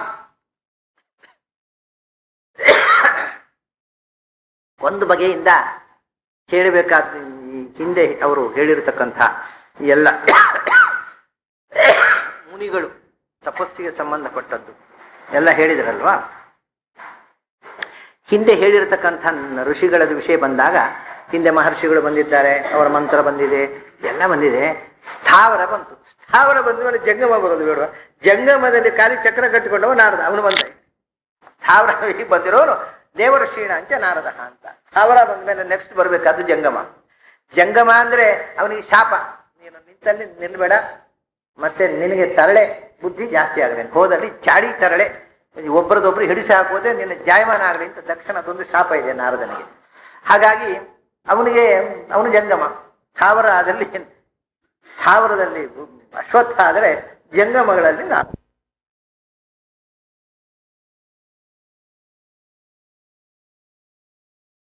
ಸೇರಿಬೇಕಾಗಿದ್ದವ ಇಷ್ಟು ಎತ್ತರಕ್ಕೇರಿದ. ಇದ್ರೆ ಗಂಧರ್ವರಲ್ಲೂ ಒಬ್ಬ ನಾರದ, ತುಂಬುರು, ಹಹ, ಹುಹು, ಇವು ಗಂಧರ್ವರೆಲ್ಲ ಇವರಿಲ್ಲ. ಹಾ ಹು ಹು ಇವರು ಗಂಧರ್ವರು. ಕೆಲವರು ಸ್ವಲ್ಪ ಉಮೇದು ಜಾಸ್ತಿ ಆದವರು ಹಾ ಹಾ ಅಂತ ಹೇಳ್ತಾರೆ. ಹಾ ಹಾ ಅಲ್ಲ, ಅವ್ರ ಹೆಸರು ಹಾ ಅಂತ. ಹಾ ಹು ಹು ಅಂತ ಅಮರಕೋಶದಲ್ಲಿ ಹೇಳಿದ್ದಾನೆ, ಬಟ್ ಪ್ರಾಚೀನ ಹೆಸರು ಹಾ ಅಲ್ಲ ಹಾ ಅಂತ. ಆಮೇಲೆ ಹೂ ಹೂ ಅಲ್ಲ ಹು ಅಂತ, ಹಾ ಹು ಅಂತ ಅವರ ಹೆಸರು. ಇಬ್ಬರು ಸಂಗೀತಗಾರರು, ಅಂದರೆ ಅವರು ಪ್ರಾಯ ಸಂಗೀತದಲ್ಲಿ ಹಕಾರ ಜಾಸ್ತಿ ಯೂಸ್ ಮಾಡ್ತಿದ್ರು ಅಂತ ಕಾಣುತ್ತೆ. ಆ ಆಲಾಪ ಮಾಡುವಾಗ ಆಹಾ, ಅದು ಕೇಳುವವರು ಆಹಾ ಓಹೋ ಅಂತ ಹೇಳ್ತಿದ್ರೇನೋ, ಅದಕ್ಕೆ ಅವ್ರಿಗೆ ಹಾ ಹು ಅಂತ ಹೆಸರು. ಸರಿ, ಈ ಸಂಗೀತಗಾರರು ಅವರು ಇದೇ ಗುಂಪಿಗೆ ಸೇರಿದವ ಒಬ್ಬ. ಆದರೆ ಈ ಗುಂಪಿನಿಂದ ಮೇಲಕ್ಕೆ ಎದ್ದುಬಿಟ್ಟ ಅವನ ಸಂಗಾತಿ, ಅವನು ಒಟ್ಟಿಗಿದ್ದ ತುಂಬುರು, ಅವನು ಒಟ್ಟಿಗಿದ್ದ ಪರ್ವತ, ಇವರೆಲ್ಲರಿಗಿಂತ ಬಹಳ ಎತ್ತರಕ್ಕೆ ಏರಿಬಿಟ್ಟ ನಾರದ. ಯಾಕೆ? ಭಗವಂತನಿಗೆ ಬಹಳ ಹತ್ತಿರ ಆಗ್ಬಿಟ್ಟ. ಅವನು ಋಷಿಯಾಗಿಬಿಟ್ಟ. ಗಂಧರ್ವ ಆಗಿ ಇರಬೇಕಾದ್ದು ಬಿಟ್ಟು ಗಂಧರ್ವನಲ್ಲ, ಋಷಿಯಾಗಿಬಿಟ್ಟ. ದೇವಗಣದಲ್ಲೇ ಒಬ್ಬ ವಿಶಿಷ್ಟ ದೇವಋಷಿ ಅಂತ ಹೆಸರು ಪಡೆದ. ವಿಶೇಷ ನೋಡಿ, ಬೃಹಸ್ಪತ್ಯಾಚಾರ್ಯರು ನಾರದನಿಗಿಂತ ದೊಡ್ಡವರು. ಆದರೆ ದೇವರ್ಷಿ ಅಂತ ಅನ್ನುವ ಟೈಟ್ಲು ನಾರದರಿಗೆ ಬಂತು, ಬೃಹಸ್ಪತ್ಯಾಚಾರ್ಯರಿಗೆ ಬರಲಿಲ್ಲ. ಸನತ್ ಕುಮಾರ ಬೃಹಸ್ಪತ್ಯಾಚಾರ್ಯಗಿಂತಲೂ ದೊಡ್ಡವ, ಅವನಿಗೂ ದೇವರ್ಷಿ ಅಂತ ಅನ್ನುವ ಟೈಟ್ಲ್ ಬರಲಿಲ್ಲ, ಇವನಿಗೆ ಬಂತು. ದೇವರ್ಷೀಣಾಂಚ ನಾರದ ಅಂತ. ಅವರೆಲ್ಲ ದೇವರ್ಷಿಗಳಲ್ಲಿ ಬಹಳ ಪ್ರಖ್ಯಾತನಾದಂತಹ ದೇವರ್ಷಿ ನಾರದ ಆದ. ಯಾಕೆ? ನಾನು ಐತರೇಯ ರೂಪದಿಂದ, ಒಂದು ದೃಷ್ಟಿಯಿಂದ ನಾನು ಐತರೇಯ ರೂಪದಿಂದ ಅವತಾರ ಮಾಡಿದ್ದೆ ನಾರದನಿಗೆ ಉಪದೇಶ ಕೊಡುವುದಕ್ಕೋಸ್ಕರ. ಮತ್ತು ನಾರದ ಶಬ್ದವಚ್ಯನಾಗಿ ನಾರದನಲ್ಲಿ ಸೇರಿದನಪ್ಪ. ನನ್ನ ವಿಶೇಷ ವಿಭೂತಿ ನಾರದನಲ್ಲಿದೆ. ಆದ್ದರಿಂದ ನಾರದ ಜಗತ್ಪ್ರಸಿದ್ಧ ಮಹರ್ಷಿಯಾದ, ಜಗತ್ಪ್ರಸಿದ್ಧ ದೇವರ್ಷಿಯಾದ ನಾರದ. ನಿಜವಾಗಿ ನಾನೇ ನಾರದ ಅಂತಾನೆ ಕೃಷ್ಣ. ಯಾಕೆ ಗೊತ್ತಾ? ನಾರದ ಅಂದರೆ ಏನು? ನಾರ ಅಂದರೆ ನರರಿಗೆ ಸಂಬಂಧಪಟ್ಟದ್ದು. ನರರು ಬಯಸಿದ್ದು ಆಗಬಹುದು, ನರರು ಬಯಸದೆ ನರರಲ್ಲಿ ಇದ್ದದ್ದು ಆಗಬಹುದು. ನಮಗೆ ಬೇಡ ಅಂತ ಉಂಟಾದರೂ ಉಂಟೇನು ಮಾಡೋದು, ಅದು ನಾರ ಆಗ್ಬೋದು. ಮನುಷ್ಯರಲ್ಲಿ ನರರಿಗೆ ಸಂಬಂಧಪಟ್ಟದ್ದು, ರಿಲೇಟೆಡ್ ಟು ಹ್ಯೂಮನ್ ಬೀಯಿಂಗ್ಸ್ ನಾರ ಅಂದರೆ ಯಾವುದೂ ಆಗಬಹುದು. ನರರಲ್ಲಿ ಇರುವಂಥದ್ದು ಅಜ್ಞಾನ, ಅದು ನಾರವೇ. ಅದನ್ನು ದ್ಯತಿ ನಾಶ ಮಾಡುವವ. ಅವನು ಒಳಗೆ ಕೂತ್ರೆ ಮತ್ತು ನಾರದರು ಏನು ಗೊತ್ತುಂಟ, ನಮ್ಮ ಒಳಗಿನ ನಾರದ ಅಂದರೆ ಈ ವಾಲ್ಮೀಕಿ ರಾಮಾಯಣ ಬರೀಬೇಕು ಅಂದರೆ ನಾರದರು ಬರ್ತಾರೆ, ಬಂದು ರಾಮಾಯಣ ರಚನೆ ಮಾಡು ಅಂತ ಹೇಳ್ತಾರೆ. ಹಾಗೆ ಏನಲ್ಲ, ಯಾವುದಾದ್ರೂ ಒಂದು ಒಳ್ಳೆಯ ಕೆಲಸ ಆಗಬೇಕಾಗಿದ್ದರೆ ಬಂದು ನಾರದರು ಬಂದು ಹೇಳಿ ಹೋಗ್ತಾರೆ. ಎಲ್ಲ ಕೆಲವರಿಗೆ ಆಶ್ಚರ್ಯ, ಅವರೆಲ್ಲ ಬರ್ತಿದ್ರು, ನಮ್ಮನೆ ಯಾಕೆ ಬರೋಲ್ಲ ನಾರದರು, ನಮಗೂ ಬಂದು ಹೇಳಿ ಹೋಗಬಾರ್ದ ಹೀಗೆ ಮಾಡು ಅಂತ. ಬರ್ತಾರೆ, ನಾರದರು ಬರ್ತಾರೆ. ನೀವು ಕರೀಲಿಲ್ಲ, ಅವ್ರು ಬರಲಿಲ್ಲ ಅಷ್ಟೇ. ನಾರದರನ್ನು ನೀವು ಕರೆದರೆ ಇವತ್ತಿಗೂ ನಾರದರು ಬರ್ತಾರೆ. ನಾರದ ಅಂದರೆ ಏನು ಗೊತ್ತಾ? ನಮ್ಮ ಇನ್ನರ್ ವಾಯ್ಸ್, ಅದರ ದೇವತೆ, ಇಂಟ್ಯೂಷನ್. ಇನ್ನರ್ ವಾಯ್ಸಿಗೆ ಕಿವಿ ಕೊಡಿ. ಗಾಂಧೀಜಿ ಹೇಳ್ತಿದ್ರು, ನನಗೆ ಏನನ್ನಾದರೂ ಮಾಡಬೇಕಾದಾಗ ಇಂಥದ್ದು ಮಾಡು ಅಂತ ಇನ್ನರ್ ವಾಯ್ಸಿನಿಂದ ಆದೇಶ ಬರ್ತಿತ್ತು, ಅಶರೀರವಾಣಿ. ಹಾಗೆ ಮಾಡ್ತೇನೆ ಅಂತ. ನೀವು ಆ ಇನ್ನರ್ ವಾಯ್ಸಿಗೆ ಕಿವಿ ಕೊಡಿ, ಆವಾಗ ನಾರದರು ಮಾತಾಡ್ತಾರೆ ನಿಮ್ಮ ಹತ್ರ. ಬಟ್ ನಮಗೆ ಇನ್ನರ್ ವಾಯ್ಸಿಗೆ ಕಿವಿ ಕೊಟ್ಟೇ ಇಲ್ಲ, ಅವ್ರು ಮಾತಾಡಿದ್ದೇ ಕೇಳಿಸ್ಲಿಲ್ಲ, ಅದಕ್ಕೆ ಅವರು ತಪ್ಪೇನು, ನಮ್ಮ ತಪ್ಪದು. ಸೊ ಒಳಗಿನ ಧ್ವನಿ, ಇಂಟ್ಯೂಷನ್ ಆರ್ ಇನ್ನರ್ ವಾಯ್ಸ್, ಒಳಗಿನ ಅಂತಃಕರಣದ ಆತ್ಮದ ಕರೆ, ಅದಕ್ಕೆ ಕಿವಿ ಕೊಟ್ಟರೆ ಹೀಗೆ ಮಾಡು ಅಂತ ಅದು ಹೇಳ್ತಾ ಇರ್ತದೆ, ಆತ್ಮಸಾಕ್ಷಿ. ಅದನ್ನು ಆ ಅಂತಃಕರಣದ ಕರೆಯ ನಿಯಂತ್ರಣ ಮಾಡತಕ್ಕಂಥ ದೇವತೆಗಳಲ್ಲಿ ನಾರದರು ಸೇರಿದ್ದಾರೆ. ಹಾಗಾಗಿ ನಾರದರು ಇವತ್ತಿಗೂ ಈ ಅಂತಃಕರಣದಲ್ಲಿ ಬಂದು ಮಾತಾಡ್ತಾ ಇರ್ತಾರೆ, ಹೀಗೆ ಮಾಡು, ಹೀಗೆ ಮಾಡು, ಹೀಗೆ ಮಾಡಬೇಡ. ನಾವು ಅಯ್ಯೋ ಅದನ್ನೆಲ್ಲ ಕೇಳಿದರೆ ಬದುಕಲಿಕ್ಕೆ ಆಗಲ್ಲ, ಸುಮ್ಮನೆ ಇರಲಿ ಹೊರಗಡೆ ಅಂತ ಅದನ್ನು ನಾವು ಕಿವಿ ಕೊಡೋದು ಬಿಟ್ಟು ಅದನ್ನು ಇಗ್ನೋರ್ ಮಾಡಿ ನಮಗೆ ತೋಚಿದ ಹಾಗೆ ನಾವು ಬದುಕ್ತಾ ಇದ್ದೀವಿ. ಸೊ ನಾವು ನಮ್ಮ ಕಿವಿಯನ್ನು ಒಳಮುಖಕ್ಕೆ ತಿರುಗಿಸಿ ಒಳಗಿನ ಕರೆಯನ್ನು, ಒಳಗಿನ ಸಂದೇಶವನ್ನು ಆಲಿಸಲಿಕ್ಕೆ ಅಭ್ಯಾಸ ಮಾಡಿದರೆ ಆವಾಗ ಈ ಆಜ್ಞಾಚಕ್ರ ತೆರಕೊಳ್ಳುತ್ತೆ. ಆಜ್ಞಾಚಕ್ರ ತೆರ್ಕೊಂಡ್ರೆ ನಿಮಗೆ you will get the messages, orders, divine orders. ಆಜ್ಞಾಚಕ್ರ ಅಂತ ಹೆಸರೇ ಅದಕ್ಕೆ. You will receive divine orders. ಆಗ ಇಂಥದ್ದು ಮಾಡು ಅಂತ ಮೆಸೇಜ್ ಬರ್ತದೆ, ಅದನ್ನು ನಾವು ಮಾಡ್ತೀವಿ. ಇದೇ ಅಶರೀರವಾಣಿ, ಇದೇ ಅಂತರ್ವಾಣಿ, ಇದೇ ನಾರದ. ಆದ್ದರಿಂದ ನಾರದರನ್ನು ನೀವು ಪ್ರತ್ಯಕ್ಷವಾಗಿ ನೋಡುವುದು ಸಾಧ್ಯವಾಗದೇ ಇರಬಹುದು, ಆದರೆ ನಾರದರನ್ನು ನೀವು ಕೇಳಬಹುದು, ಕಾಣುವುದಲ್ಲ, ನೀವು ಕೇಳಬಹುದು. ನಾವು ಯಾರೂ ಕೇಳಬಹುದು. ಅದೇ ಒಂದು ಏನು ನಾದ ಇದೆ, ಇನ್ನರ್ ವಾಯ್ಸ್, ಅದಕ್ಕೆ ನಾವು ಕಿವಿ ಕೊಟ್ಟು ಆಲಿಸಬೇಕು. ಅದಕ್ಕೆ ಟ್ಯೂನ್ ಮಾಡಬೇಕು ಮೈಂಡನ್ನು. ಅದು ಮೈಂಡನ್ನು ಟ್ಯೂನ್ ಮಾಡಿದರೆ ನಮ್ಮ ನಾದ ಅಷ್ಟೇ ಅಲ್ಲ, ನಿಮ್ಮ ಮನಸ್ಸಿನಲ್ಲಿರತಕ್ಕಂಥ ಸ್ಪಂದನಗಳು ಕೂಡ ನನಗೆ ಗೊತ್ತಾಗುತ್ತೆ. ಇನ್ನೊಬ್ಬರ ಮೈಂಡನ್ನು ಓದಬಹುದು, ನಮ್ಮ ಮೈಂಡನ್ನು ಓದಲಿಕ್ಕೆ ಆಗೋಲ್ವಾ? ಇನ್ನೊಬ್ಬರ mind reading is A very simple thing. ನೀವು ಈ ರೇಡಿಯೋದಲ್ಲಿ, ಟಿ ವಿಯಲ್ಲಿ ಒಂದು ಪ್ರೋಗ್ರಾಮ್ ಟೆಲಿಕಾಸ್ಟ್ ಮಾಡ್ತಾರೆ, ಅಲ್ಲಿ ನೀವು ಅವು ಯಾವ ಚಾನೆಲ್ನಲ್ಲಿ ಮಾಡಿದ್ದಾರೆ ಅದೇ ಫ್ರೀಕ್ವೆನ್ಸಿಗೆ ನೀವು ಇಲ್ಲಿ ಆನ್ ಮಾಡಿಬಿಟ್ರೆ ಇಲ್ಲಿ ಕಾಣುತ್ತೆ ಅದು. ಹಾಗೆ ಅವರು ಯೋಚನೆ ಮಾಡ್ತಾ ಇದ್ದಾರಲ್ಲ, ಆ ಮೈಂಡು ಅದಕ್ಕೆ ಸಮಾನಾಂತರದಲ್ಲಿ ನೀವು ನಿಮ್ಮ ಮೈಂಡನ್ನು ಟ್ಯೂನ್ ಮಾಡಿದರೆ ಅವರು ಯೋಚನೆ ಮಾಡಿದರೆ ನಿಮಗೆ ಸ್ಪಂದನ ಆಗುತ್ತೆ ಇಲ್ಲಿ. ಆದರೆ ಅದರದ್ದೇ ಫ್ರೀಕ್ವೆನ್ಸಿ ಬೇರೆ, ನಿಮ್ಮದೇ ಫ್ರೀಕ್ವೆನ್ಸಿ ಬೇರೆ ಆದರೆ ಕಮ್ಯುನಿಕೇಟ್ ಆಗೋದಿಲ್ಲ. ಎರಡು ತಂಬೂರಿ ಇದ್ದ ಹಾಗೆ, ಎರಡನ್ನೂ ಒಂದೇ ಶ್ರುತಿ ಮಾಡಿ, ಏಕಶ್ರುತಿಯಲ್ಲಿ ಎರಡು ತಂಬೂರಿಯನ್ನಿಟ್ಟು ನೀವು ಒಂದು ತಂಬೂರಿ ಬಾರಿಸಿ, ಅದರಲ್ಲಿ ಸದ್ದಾಗತ್ತೆ. ಹೇಗೆ? ಯಾಕೆಂದರೆ ಅದು ಸಮಾನ, ಒಂದೇ ಫ್ರೀಕ್ವೆನ್ಸಿಯಲ್ಲಿದೆ. ಅದೇ ರೀತಿ ಮೈಂಡು ತಂಬೂರಿ ಹಾಗೆ ಅದು. ನೀವು ಒಂದೇ ಫ್ರೀಕ್ವೆನ್ಸಿಯಲ್ಲಿ ಅದನ್ನು ಸಮಾನಾಂತರಗೊಳಿಸಿಬಿಟ್ರೆ ಇನ್ನೊಬ್ಬರ ಮೈಂಡ್ನಲ್ಲಿ ಇರತಕ್ಕಂಥ ಸ್ಪಂದನಗಳು ಇಲ್ಲಿ ಬಂತಳುತ್ತೆ. ನಾನು ಎಷ್ಟೋ ಸರ್ತಿ ಹೇಳಿದ್ದೆ, ಇತ್ತೀಚೆಗೆ ಯಾರು ಅಂದರೆ ಕೆಲವು ಹಿಂದೆ ಭಾರಿ ಕಾಟ ಕೊಡ್ತಿದ್ರು. ನಮ್ದೊಂದು ಪ್ರಶ್ನೆ ಉಂಟ್ರಿ, ನಮ್ದೊಂದು ಪ್ರಶ್ನೆ ಉಂಟು. ಕಡೆಗೆ ಉಪನ್ಯಾಸಕ್ಕಿಂತ ಜಾಸ್ತಿ ಪ್ರಶ್ನೆ ಆಗ್ಬಿಡೋದು. ಪ್ರಶ್ನೆ ಎಂತು ಅಂತ ಅವರಿಗೇ ಗೊತ್ತಿಲ್ಲ, ಕೇಳುವವರಿಗೆ ಅದು ಪ್ರಶ್ನೆ. ಕಡೆಗೆ ನಾನೊಂದು ಸರ್ತಿ ಹೇಳಿದೆ, ನೀವು ಯಾರೂ ಪ್ರಶ್ನೆಯನ್ನು ಕೇಳಬೇಡಿ, ಮತ್ತು ನಿಮಗೆ ಏನು ಪ್ರಶ್ನೆ ಇದೆಯೋ ಅದನ್ನು ನಿಮ್ಮ ತಲೆಯಲ್ಲಿ ಇಟ್ಟು ಕೂತ್ಕೊಳ್ಳಿ, ಅವತ್ತು ನಾನು ಉತ್ತರ ಕೊಡ್ತೇನೆ ಅದಕ್ಕೆ. ಯಾಕೆ ನಿಮ್ಮ ತಲೆಯಲ್ಲಿ ಅದು ಇರುವುದು ಹೌದಾದರೆ ಅದು ನನ್ನ ತಲೆಗೆ ಬರುತ್ತೆ. ಇನ್ನು ಏನು ಹೇಳ್ತಾನೆ ನೋಡುವ ಇವ ಅಂತ, ಚಂದ ನೋಡುವ ಅಂತ ಕೂತಿದ್ರೆ ಉತ್ತರ ಬರೋಲ್ಲ. ಅದು if the question or doubt is sincere, ಅದು it will reflect in me.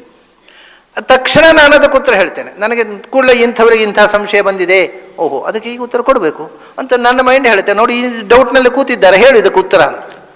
ಹಾಗಾಗಿ mind reading is A simple thing, very simple thing. It is not ಏನೋ ಒಂದು ಬಹಳ ಯೋಗ ಸಾಧನೆಯಿಂದ, ತಪಸ್ಸಿದ್ಧಿಯಿಂದ, ತ್ರಿಕಾಲಜ್ಞಾನಿಗಳು ಅಂಥ ದೊಡ್ಡ ಶಬ್ದಗಳನ್ನೇನು ಬಳಸ್ಬಿಡಿ. ನಾವು ಮೈಂಡನ್ನು ಟ್ಯೂನ್ ಮಾಡಿ ಕಾನ್ಸಂಟ್ರೇಷನ್ ಮಾಡಲಿಕ್ಕೆ ಅಭ್ಯಾಸ ಮಾಡಿದರೆ anybody can have that capacity, ಆ ಶಕ್ತಿ ಬರುತ್ತೆ. ಆದ್ದರಿಂದ ಅದು ಯಾವುದು ಅಂದರೆ ಇದೇ ಮೈಂಡ್ ಟ್ಯೂನಿಂಗ್ ಉಂಟಲ್ವ, ಇದೇ ನಾರಂ ಮನುಷ್ಯನಲ್ಲಿ ಇರತಕ್ಕಂಥ ತುಂಬಿರುವ ಈ ಇಗ್ನೋರೆನ್ಸನ್ನು ಕಳೆದು ಜ್ಞಾನದ ಫ್ಲ್ಯಾಶನ್ನು ಕೊಡುವವರು. ಅದು ಭಗವಂತನದು. ಇನ್ಯಾರು ಕೊಡಬೇಕು ಜ್ಞಾನದ ಫ್ಲ್ಯಾಶು?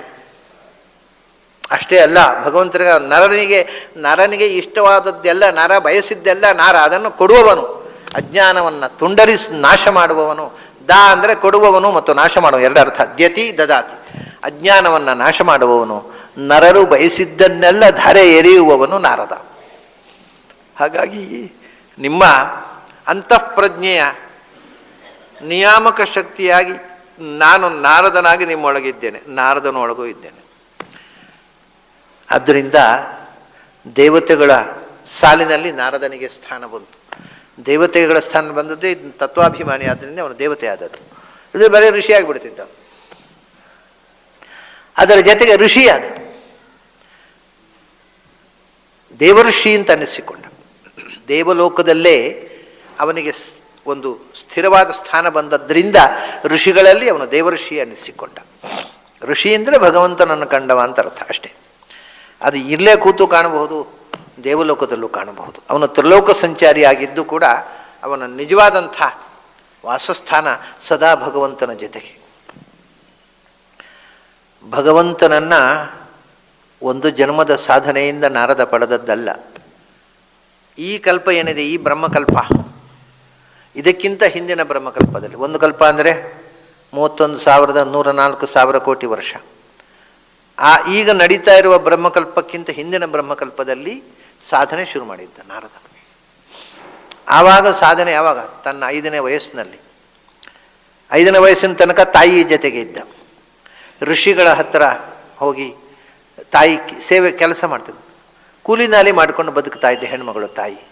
ಋಷಿಗಳ ಆಶ್ರಮದಲ್ಲಿ ಪಾತ್ರೆ ಮುಸ್ರೆ ತೊಳೆಯೋದು, ದನ ಕರೆಯೋದು, ಅವರು ಏನು ಚಾಕರಿ ಮಾಡೋದು, ಆಶ್ರಮದ ಚಾಕರಿ ಮಾಡಿಕೊಂಡಿದ್ದವಳು.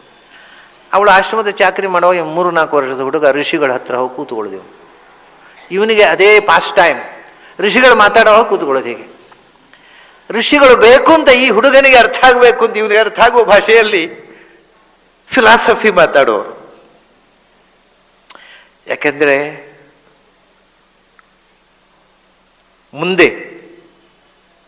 ಮುಂದಿನ ಕಲ್ಪದಲ್ಲಿ ಒಬ್ಬ ಮಹಾನ್ ಪುರುಷ ಆಗುವ ಇವ. ಋಷಿಗಳಿಗೆ ಗೊತ್ತದು, ಅಧ್ಯಾತ್ಮದ ಮಾತಾಡುವರು. ಹಾಗೆ ಕೇಳ್ತಾ ಇದ್ದ ತಾಯಿ ಜೊತೆಗೆ ಇದ್ದ. ಅವನು 5 ವರ್ಷ ಆಗುವಾಗ ತಾಯಿ ಸತ್ತು ಹೋದು, ಹಾವು ಕಚ್ಚಿ ಸತ್ತು ಹೋದು.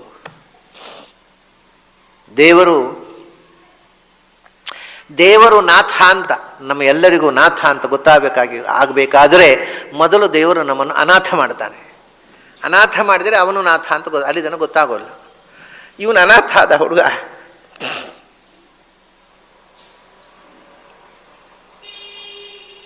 ಎಲ್ಲವನ್ನು ಬಿಟ್ಟ ಕಾಡಿಗೆ ಹೋದ.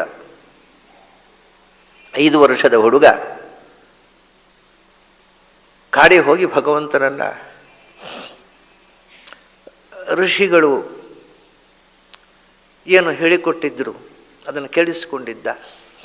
ಆ ದಾರಿಯಲ್ಲೇ ಧ್ಯಾನ ಮಾಡಿದ. ಆದರೆ ಆ ಇಡೀ ಜನ್ಮದಲ್ಲಿ ಅವನಿಗೆ ದೇವರನ್ನು ಕಾಣುವುದಾಗಲಿಲ್ಲ. ಆದರೆ ದೇವರನ್ನು ಕೇಳಿದ, ದೇವರನ್ನು ಕಾಣಲಿಲ್ಲ. ಅವನಿಗೆ ಒಂದು ಮಾತು ಕೇಳಿತು, ಅಪ್ಪ, ಈ ಜನ್ಮದಲ್ಲಿ ನನ್ನನ್ನು ಕಾಣುವ ಪ್ರಯತ್ನ ಮಾಡಬೇಡ. ನೀನು ಎಷ್ಟು ಪ್ರಯತ್ನ ಮಾಡಿದರೂ ನನ್ನನ್ನು ಕಾಣಲಾರೆ. ಆದರೆ ಮುಂದಿನ ಜನ್ಮದಲ್ಲಿ ನನ್ನನ್ನು ಸದಾ ಕಾಣ್ತಾ ಇರ್ತೀಯ.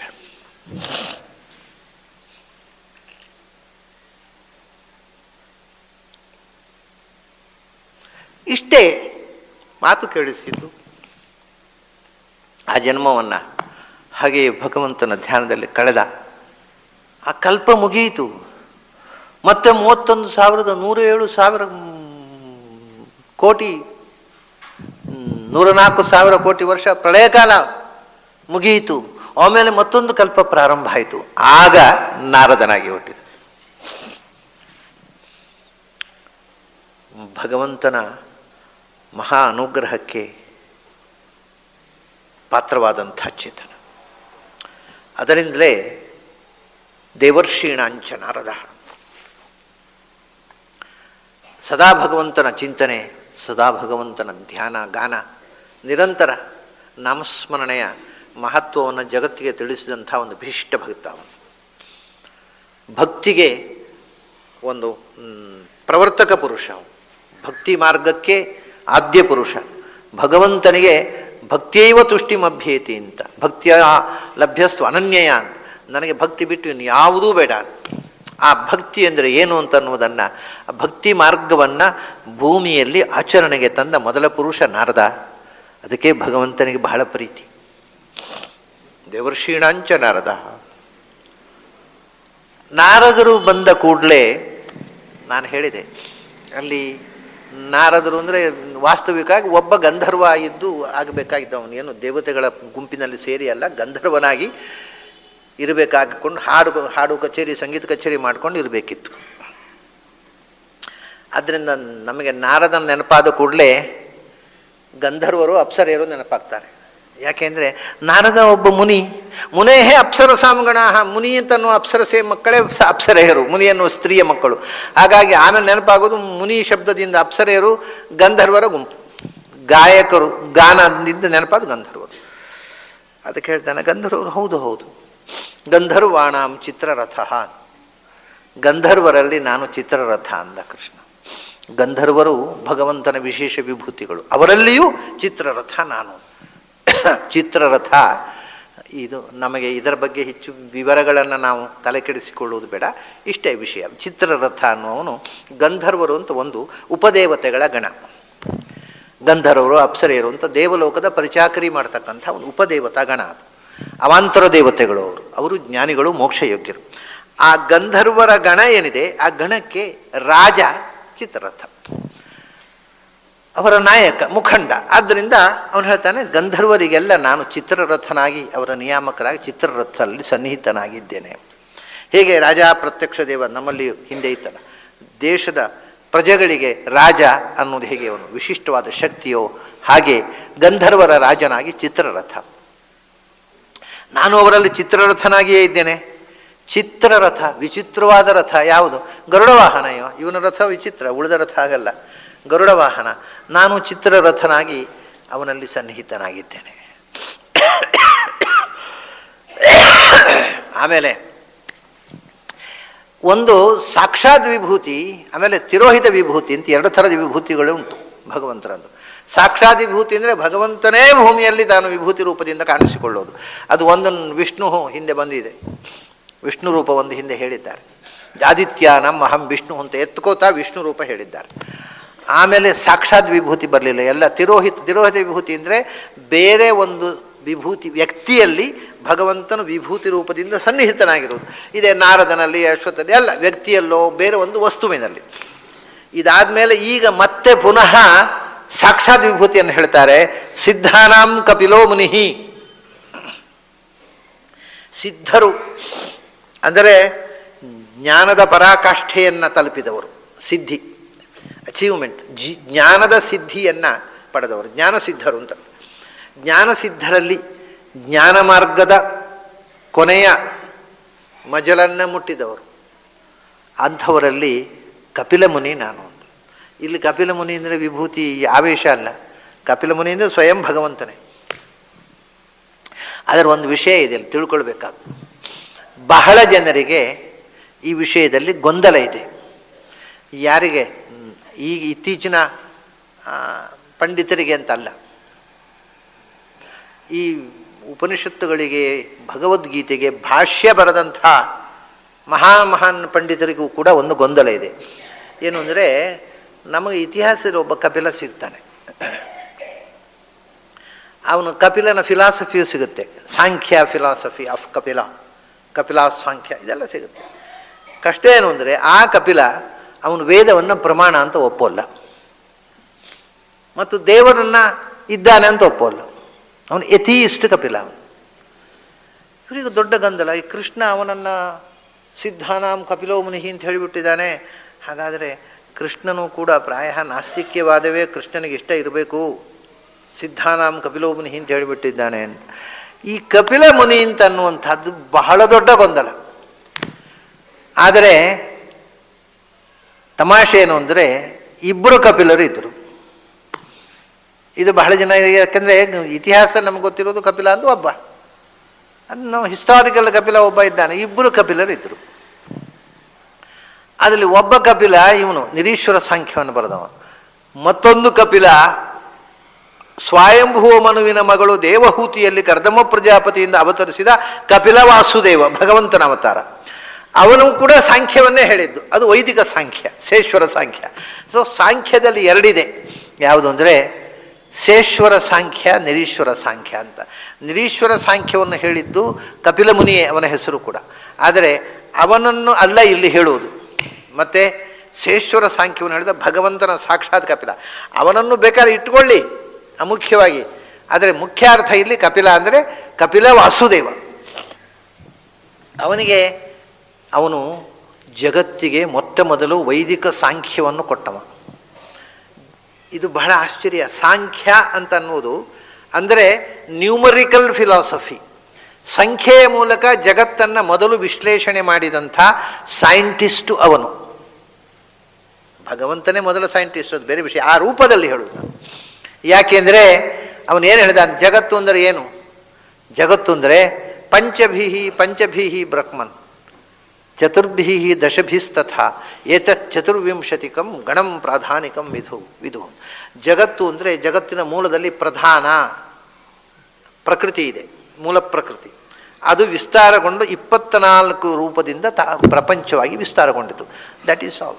ಸೊ ಸಂಖ್ಯೆಯ ಮೂಲಕ ಜಗತ್ತು ಅಂದರೆ 24. ಅದಕ್ಕೋಸ್ಕರ ಅದಕ್ಕೆ ಸಾಂಖ್ಯ ಅಂತ ಹೆಸರು. ಸಂಖ್ಯೆಯ ಮೂಲಕ, ಅದಕ್ಕೆ ನ್ಯೂಮರಿಕಲ್ ಫಿಲಾಸಫಿ. ಸಂಖ್ಯೆಯ ಮೂಲಕ ವಿಶ್ವದ ರಹಸ್ಯವನ್ನು ತೆರೆದಿಟ್ಟ ಶಾಸ್ತ್ರ. ಮುಂದೆ ಎಲ್ಲ ಶಾಸ್ತ್ರಗಳು ಅದಕ್ಕೆ ಋಣಿಯಾದವು. ಅದನ್ನು ಮೀರಿ ಹೊಸ ರೀತಿಯ ಕ್ಯಾಲ್ಕುಲೇಷನ್ ಮಾಡೋದು, ಹೊಸ ರೀತಿಯ ಸಿದ್ಧಾಂತವನ್ನು ಮಂಡಿಸುವುದೋ ಅನಂತರದ ಯಾವ ವಿದ್ವಾಂಸರಿಗೂ ಸಾಧ್ಯವಾಗಿಲ್ಲ.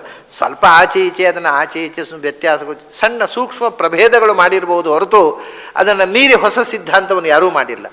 ಅಷ್ಟೇ ಅಲ್ಲ, ಸಾಂಖ್ಯ ಅಂದರೆ ಸಂಖ್ಯೆಯಿಂದ ನಿರೂಪಿಸಲ್ಪಟ್ಟದ್ದು ಅನ್ನುವುದು ಹೋಗಿ ಆ ಸಾಂಖ್ಯ ಅನ್ನೋ ಶಬ್ದಕ್ಕೆ ಒಂದು ಹೊಸ ಅರ್ಥ ಕೊಟ್ಟ. ಸಾಂಖ್ಯ ಅನ್ನೋದಕ್ಕೆ ಸಂಸ್ಕೃತದಲ್ಲಿ ವಿಸ್ಡಮ್ ಅಂತ ಅರ್ಥ. ಯಾಕೆಂದರೆ ಕಪಿಲ ಏನು ಹೇಳಿದನೋ ಅದು ಜ್ಞಾನ. ಸಾಂಖ್ಯ ಅನ್ನೋದಕ್ಕೆ ವಿಸ್ಡಮ್ ಅಂತ ಅರ್ಥ. ಆ ಅರ್ಥ ಕೊಟ್ಟವನೇ ಭಗವಂತನ ಕಪಿಲ ರೂಪದಿಂದ ಭಗವಂತ ಕೊಟ್ಟದ್ದು. ಹಾಗಾಗಿ ಜ್ಞಾನಸಿದ್ಧರಲ್ಲಿ ಕಪಿಲಾವತಾರದ ರೂಪದಲ್ಲಿ ಮಾಡಿದ ಲೀಲೆಗಿಂತ ದೊಡ್ಡ ಲೀಲೆಯನ್ನು ನಾನೂ ಯಾವ ರೂಪದಲ್ಲೂ ತೋರಿಸಲಿಲ್ಲ. ಸಾಂಖ್ಯಾನಾಂ ಕಪಿಲ ವೇದವ್ಯಾಸ, ನಾನು ವೇದವ್ಯಾಸ ಅವತಾರದಲ್ಲಿ ಕಪಿಲಾದಿಗಳು ಹೇಳಿದ್ದನ್ನು ಎಡಿಟ್ ಮಾಡಿ ಕೊಟ್ಟೆ ಹೊರತು ಹೊಸತೇನು ಕೊಟ್ಟಿಲ್ಲ. ಕಪಿಲಾವತಾರದಲ್ಲಿ ಹೊಸತ್ತು ಕೊಟ್ಟೆ ಅಂತ ಕೃಷ್ಣ ಹೇಳ್ತಾನೆ. ವೇದವ್ಯಾಸ ರೂಪದಲ್ಲೂ ನಾನು ಹೊಸತ್ತು ಕೊಟ್ಟಿಲ್ಲ. ಹಿಂದಿನವರು ಹೇಳಿದ್ದನ್ನು ಕಂಪೈಲ್ ಮಾಡಿಕೊಟ್ಟೆ, ವೇದಗಳನ್ನು ಲುಪ್ತವಾದದ್ದನ್ನು ಎಡಿಟ್ ಮಾಡಿ ಅದನ್ನು ಮತ್ತೆ ಸಂಗ್ರಹ ಮಾಡಿಕೊಟ್ಟೆ. ಇಲ್ಲದ ಹೊಸತನ್ನು ಕೊಟ್ಟದ್ದು ಕಪಿಲ ರೂಪದಲ್ಲಿ. ಅದಕ್ಕೆ ಸಿದ್ಧಾನಾಂ ಕಪಿಲೋ ಮುನಿ. ಕಪಿಲ ಅಂದರೆ ಏನು?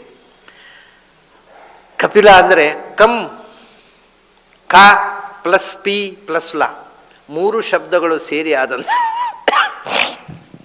ಒಂದು ರೂಪ.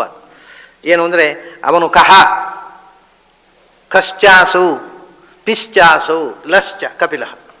ಅವನು ಕ, ಅವನು ಪಿ, ಅವನು ಲ, ಆದ್ದರಿಂದ ಅವನು ಕಪಿಲ. ಏನು ಹಾಗಂದರೆ, ಒಂದು ಕಹ ಅಂದರೆ ಜ್ಞಾನರೂಪ ಅಂತ ಅರ್ಥ, ಶುದ್ಧ ಆನಂದ ಸ್ವರೂಪ ಅಂತ. ಕಮ್ ಅಂದರೆ ಆನಂದ, ಕಹ ಅಂದರೆ ಶುದ್ಧ ಆನಂದ ಸ್ವರೂಪ. ಅದರಲ್ಲಿ ದುಃಖದ ಅಜ್ಞಾನದ ಸ್ಪರ್ಶವೇ ಇಲ್ಲ, ಶುದ್ಧ ಆನಂದ ಸ್ವರೂಪವಾಗಿರತಕ್ಕಂಥದ್ದು. ಮತ್ತೆ ಉಳಿದದ್ದೆಲ್ಲ ಅವನು ಸ್ವಯಂ ಕಹ, ಉಳಿದ ಇಡೀ ಜಗತ್ತು ಅವನಿಂದ ಪಾಲ್ಯತೆ ಇತಿ ಪಿಹಿ. ಪಾಲ್ಯತೆ ಅನೇನ, ಯಾರು ಇಡೀ ಜಗತ್ತನ್ನು ರಕ್ಷಣೆ ಮಾಡತಕ್ಕಂಥ ಶಕ್ತಿಯೋ, ಪಾಲಕ ಶಕ್ತಿಯೋ, ಪಾಲ್ಯತೆ, ಪಾಲಯತಿ ಇಟ್ಟುಕೊಂಡ್ರೆ ಪಾಲ್ಯತೆ ಆಗತ್ತೆ, ಪಾತಿ ಅಂತ ಇಟ್ಟುಕೊಂಡ್ರೆ ಪಾಯತೆ ಅಂತ ಆಗತ್ತೆ. ಅದು ಹೇಗೂ ಮಾಡ್ಬೋದು, ಏನು ಮಾಡಿದ್ರು ಒಂದೇ. ಅದು ಶಬ್ದ ರೂಪಗಳಲ್ಲಿ ಅದು ವ್ಯಾಕರಣದ ಕಸರತ್ತುಗಳಷ್ಟೇ. ಪಾತಿ ಅಂದರೆ ಪಾರಕ್ಷಣೆ, ಪಾತಿ ಅದು ಅದನ್ನು ನೀವು ಕರ್ಮಣಿ ಪ್ರಯೋಗ ಮಾಡಿದ್ರೆ ಪಾಯತೆ ಅಂತ ಆಗತ್ತೆ. ಪಾಯತೆ ಅನೇನೇತಿ ಪಿಹಿ. ಎಲ್ಲ ಪಾಲಯತಿ ಧಾತು ಇಟ್ಕೊಂಡ್ರೆ ಅದು ಅದ್ರ ಕರ್ಮಣಿ ಪಾಲ್ಯತೆ ಆಗತ್ತೆ, ಪಾಲ್ಯತೆ ಅನೇನೇತಿ ಪಿಹಿ. ಇಡೀ ಜಗತ್ತನ್ನು ಪಾಲನೆ ಮಾಡತಕ್ಕಂಥ ಶಕ್ತಿ. ಬರೀ ಪಾಲನೆ ಅಲ್ಲ, ಮತ್ತೆ ಲೀಯತೆ ಅಸ್ಮಿನ್ನಿತಿ ಲಿಹಿ ಲಹ, ಕೊನೆಗೆ ಅವನಲ್ಲೇ ಲಯ ಹೊಂದುತ್ತೆ. ಎಲ್ಲವೂ ಅವನಿಂದಲೇ ರಕ್ಷಿಸಲ್ಪಡುತ್ತೆ. ಕೊನೆಗೆ ಅದರ ಆಯುಸ್ಸು ಮುಗಿದಾಗ ಅವನಲ್ಲೇ ಹೋಗಿ ಲಯಗೊಳ್ಳುತ್ತೆ. ಯಾರಲ್ಲಿ ಈ ಜಗತ್ತಿನ ಸೃಷ್ಟಿ ಸ್ಥಿತಿ ಸಂಹಾರಗಳು ನಡೀತವೋ ಅಂಥ ಆನಂದ ರೂಪನಾದ ಭಗವಂತ ಕಪಿಲ. ಇದು ಕಪಿಲ ಶಬ್ದದ ಅರ್ಥ. ಇನ್ನು ಇದನ್ನು ಸ್ವಲ್ಪ ಸುಲಭೀಕರಣ ಮಾಡಿಕೊಂಡು ಕಂ ಪಿಬತಿ ಇತಿ ಕಪಿಲಹ ಅಂತ ಇನ್ನೊಂದು ಅರ್ಥ ಹೇಳ್ತಾರೆ. ಇನ್ನು 3 ಅಕ್ಷರಕ್ಕೆ 3 ಅರ್ಥ ಬಂತು, ಒಂದೊಂದು ಅಕ್ಷರಕ್ಕೆ ಒಂದೊಂದು. ಇದು ಭಗವಂತನ ಗುಣಾನುಸಂಧಾನ ಮಾಡುವಾಗ ಯಾವ ಅಕ್ಷರವೂ ವೇಸ್ಟ್ ಆಗಬಾರದು. ಅದು ಅಕ್ಷರವನ್ನು ವೇಸ್ಟ್ ಮಾಡೋದು ವ್ಯಾಕರಣದ ಸಂಪ್ರದಾಯ, ವೇದಾಂತದ ಸಂಪ್ರದಾಯ ಅಲ್ಲ. ಅವರು ಕಮಠ ಅಂದರೆ ಕಮಧಾತು ಅಠಚ ಪ್ರತ್ಯಯ, ಒಳ್ಳೆ ಕಷ್ಟ ಆಯ್ತಲ್ಲ. ಠಾ ಠ ಠಾಕೆ ನಠೋ ಅರ್ಥವೇ ಇಲ್ಲ ಅದಕ್ಕೆ. ಕಮಠ ಅಂದರೆ ಅಠಚ ಪ್ರತ್ಯಯ, ಯಾವುದಕ್ಕೆ ಅರ್ಥ ಮಾಡಲಿಕ್ಕೆ ಬರೋದಿಲ್ಲ ಅದನ್ನು ಪ್ರತ್ಯಯ ಮಾಡಿಬಿಡೋದು, ಅಠಚ ಪ್ರತ್ಯಯ ಅಂತ. ಅದು ಇನ್ನೊಬ್ಬರು ಮಠಚ ಪ್ರತ್ಯಯ ಅಂತ ಹೇಳಿದ್ರು ಕಾ ಅನ್ನೋದು ಶಬ್ದ ಮಠಚ ಪ್ರತ್ಯಯ. ಯಾಕೆಂದರೆ ಮಠಕ್ಕೂ ಅರ್ಥ ಇಲ್ಲ, ಅಠಕ್ಕೂ ಅರ್ಥ ಇಲ್ಲ, ಎರಡಕ್ಕೂ ಅರ್ಥ ಇಲ್ಲ. ಅಠಚಾದ್ರೇನು ಮಠಚಾದ್ರಿ, ಯಾವುದು ಅರ್ಥಶೂನ್ಯವಾದಂಥ ಸಂಪ್ರದಾಯಗಳಷ್ಟೇ. ಆದರೆ ವೇದಾಂತದಲ್ಲಿ ಕಾಕು ಅರ್ಥ ಹೇಳಬೇಕು, ಮಾಕು ಅರ್ಥ ಹೇಳಬೇಕು, ಠಾಕು ಅರ್ಥ ಹೇಳಬೇಕು. ಅದು ಠಕ್ಕು ಪ್ರತ್ಯಯ ಅಲ್ಲ, ಠಾಕ ಅರ್ಥ ಇದೆ. ನಮ್ಮಲ್ಲಿ ಠಕ್ಕು ಇಲ್ಲ, ಅದು ವ್ಯಾಕರಣ ಮಾತ್ರ ಇರೋದು. ಹಾಗೆ ಇಲ್ಲಿ ಕಾ ಪಿ ಲಾ 3 ಇಟ್ಟುಕೊಂಡು ಇನ್ನು ವ್ಯಾಕರಣದ ಪ್ರಕಾರ ಪಾತೀತಿ ಪಿಲಹ, ಅದು ಮತ್ತೆ ಲಕಾರ ಅನ್ನೋದು ಪ್ರತ್ಯಯ, ಯಾವ್ದು ಬೇಕಾದ್ರೆ ಪ್ರತ್ಯಯ ಮಾಡಿಕೊಳ್ಳಿ. ಅಂದ್ರೆ ಕಂ ಪಿಬತಿ ಇತಿ ಕಪಿಲಹ, ಇದು ಇನ್ನೊಂದು ನಿರ್ವಚನ. ಸದಾ ಆನಂದ ಪಾನ ಮಾಡುವವನು. ಆದರೆ ಕಂ ಕಹ ಆನಂದ ರೂಪ, ಪಾಲ್ಯತೆ ಜಗದನೇನೇತಿ ಪಿಹಿ, ಲೀಯತೆ ಜಗದಸ್ಮಿನ್ನಿತಿ ಲಹ. ಇದು ಭಗವಂತ ಜಗತ್ತಿನ ಸೃಷ್ಟಿ ಸ್ಥಿತಿ ಸಂಹಾರಗಳಿಗೆ ಕಾರಣನಾಗಿ ಆನಂದ ಸ್ವರೂಪನಾಗಿರತಕ್ಕಂಥ ಭಗವಂತ. ಕಪಿಲಾವತಾರದಲ್ಲಿ ಜಗತ್ತಿನ ಒಂದು ಅದ್ಭುತವಾದಂಥ ಸಂಖ್ಯೆಯ ಮೂಲಕ ವಿಶ್ವದ ರಹಸ್ಯವನ್ನು ತೆರೆದಿಟ್ಟವ. ಪ್ರಪಂಚ ಎಷ್ಟು ನೋಡಿ, ಮರಗಳು ಎಷ್ಟು ಒಂದು 6 ಅಂತ ಹೇಳಿದ್ದಾನೆ. ಹಾಗೆ ಪ್ರಪಂಚ ಎಷ್ಟು ಒಂದು 24 ಒಂದು. ಮೂಲ ಪ್ರಕೃತಿ ವಿಸ್ತಾರಗೊಂಡು ಏನಾಯಿತು, ಪಂಚಭೀಹಿ ಬ್ರಹ್ಮನ್ ಚತುರ್ಭಿರ್ದಶಭಿಸ್ತಥಾ. ಅದು 5 ಆಯಿತು, ಒಂದೇ ಇತ್ತು 5 ಆಯಿತು. ಏನು 5 ಆಯಿತು? 5 ಆಯಿತು, ಮಣ್ಣು ನೀರು ಬೆಂಕಿ ಗಾಳಿ ಆಕಾಶ 5 ಆಯಿತು. ಹೌದಾ? ಆಮೇಲೆ ಅದೆಲ್ಲ ಇದು ಕ್ವಾಲಿಟಿ ಬಂತು. ಯಾವುದು? ಶಬ್ದ ಸ್ಪರ್ಶ ರೂಪ ರಸ ಗಂಧ ಪಂಚಭಿ. 10 ಆಯಿತು. 5 ಎಲಿಮೆಂಟ್ಸು, 5 ಎಕ್ಸ್ಕ್ಲೂಸಿವ್ ಕ್ವಾಲಿಟೀಸ್, 10 ಆಯಿತು. ಆಮೇಲೆ ದಶಭಿ, ಅದನ್ನು ಗ್ರಹಣ ಮಾಡಲಿಕ್ಕೆ 5 ಇಂದ್ರಿಯಗಳು ಬಂದವು. ಕಣ್ಣು, ಕಿವಿ, ಮೂಗು, ನಾಲಿಗೆ, ತೊಗರು. ಪಂಚ ಜ್ಞಾನೇಂದ್ರಿಯಗಳು ಬಂದವು. ಶಬ್ದ ಗ್ರಹಣಕ್ಕೆ ಕಿವಿ, ರೂಪಕ್ಕೆ ಕಣ್ಣು, ಗಂಧಕ್ಕೆ ಮೂಗು, ರಸಕ್ಕೆ ನಾಲಿಗೆ, ಸ್ಪರ್ಶಕ್ಕೆ ತ್ವಕ್ಕು. ಹೀಗೆ 5 ಶಬ್ದ ಸ್ಪರ್ಶ ರೂಪ ರಸ ಗಂಧ, 5 ಕ್ವಾಲಿಟಿಗಳು. 5 ಇಂದ್ರಿಯಗಳು. 15 ಆಯ್ತಾ? ಪಂಚಭೂತಗಳು, ಪಂಚತನ್ಮಾತ್ರಗಳು, ಪಂಚ ಜ್ಞಾನೇಂದ್ರಿಯಗಳು. ಆಮೇಲೆ ಜ್ಞಾನ ಮಾತ್ರ ಅಲ್ಲ, ಈ ದೇಹದ ಮೂಲಕ ಜ್ಞಾನ ಮತ್ತು ಕರ್ಮ ಎರಡೂ ನಡಿಬೇಕಲ್ಲ. ಕರ್ಮಕ್ಕೆ 5 ಕರ್ಮೇಂದ್ರಿಯಗಳು ಆದವು. ಬಾಯಿ ಮಾತಾಡಲಿಕ್ಕೆ, ಕೈಗಾರಿಕೆ ಎಲ್ಲ ಸೂಕ್ಷ್ಮ ಕೆಲಸಗಳಿಗೆ, ನಡೆದಾಡುವುದಕ್ಕೆ ಕಾಲು, ಮಲಮೂತ್ರ ವಿಸರ್ಜನೆಗೆ ಪಾಯು ಉಪಸ್ಥ. 5. ಹಾಗಾದರೆ 5 10 5 15 5 20 ಆಯಿತು. ಪ್ರಪಂಚ ಅಂದರೆ ಇದು 20 ಪ್ಲಸ್ 4 ಅಂತ. ಯಾವುದು? ಇದೆಲ್ಲ ಹೊರಗಿದ್ದಾಯ್ತಪ್ಪ. ನಿನ್ನ ಕಣ್ಣಿಗೆ ಕಾಣ 4 ಇದ್ದರೆ ಮಾತ್ರ ಕಾರ್ಯಕ್ರಮ. ಯಾವುದು? ಇದೀಗ ಎನೆಸ್ಥೆಸಿಯಾ ಕೊಟ್ಟ ಪೇಷಂಟು. ಪಂಚಭೂತಗಳಿದೆ, ಪಂಚ ತನ್ಮಾತ್ರಗಳಿದೆ, ಪಂಚ ಜ್ಞಾನೇಂದ್ರಿಯಗಳು, ಏನು ಕೆಲಸ ಇಲ್ಲ. ಆಮೇಲೆ ಇದೆಲ್ಲ ಕಾರ್ಬಾರ್ ನಡೆಯೋದು ಒಳಗಿಂದ. ಮನಸ್ಸು, ಬುದ್ಧಿ, ಅಹಂಕಾರ, ಚಿತ್ತ, ಇದು 4 ಸೇರಿ 24. ಪ್ರಪಂಚ ಅಂದರೆ ಇಷ್ಟೇ. ಎಷ್ಟು ಬ್ಯೂಟಿಫುಲ್ ಆಗಿ ಹೇಳಿಬಿಟ್ಟ. ಅವ್ರು ಹೇಳಿದ ಮೇಲೆ ಹೌದಲ್ಲ ಅಂತ ಕಾಣುತ್ತೆ ನಮಗೆ. ಅಂದರೆ ಪ್ರಪಂಚ ಅಂದರೆ ಏನು ಅಂತ ಅವನು ಕಪಿಲ ಹೇಳದೇ ಇದ್ದರೆ, ಪ್ರಪಂಚ ಅಂದರೆ ಎಂಥದ್ರು ಅದು ಕಂಡಾಬಟ್ಟೆ, ಅದನ್ನು ಹೇಳಿಗಾಗುವುದಿಲ್ಲ ಅಂತ ಹೇಳ್ತಿದ್ದೇವೆ ನಾವಾದರೆ. ಅದನ್ನು ಲೆಕ್ಕ ಮಾಡಲಿಕ್ಕೆ ಉಂಟು, ಅದು ಸಿಕ್ಕಾಬಟ್ಟೆ, ಅದೆಲ್ಲ ಅಲ್ಲ.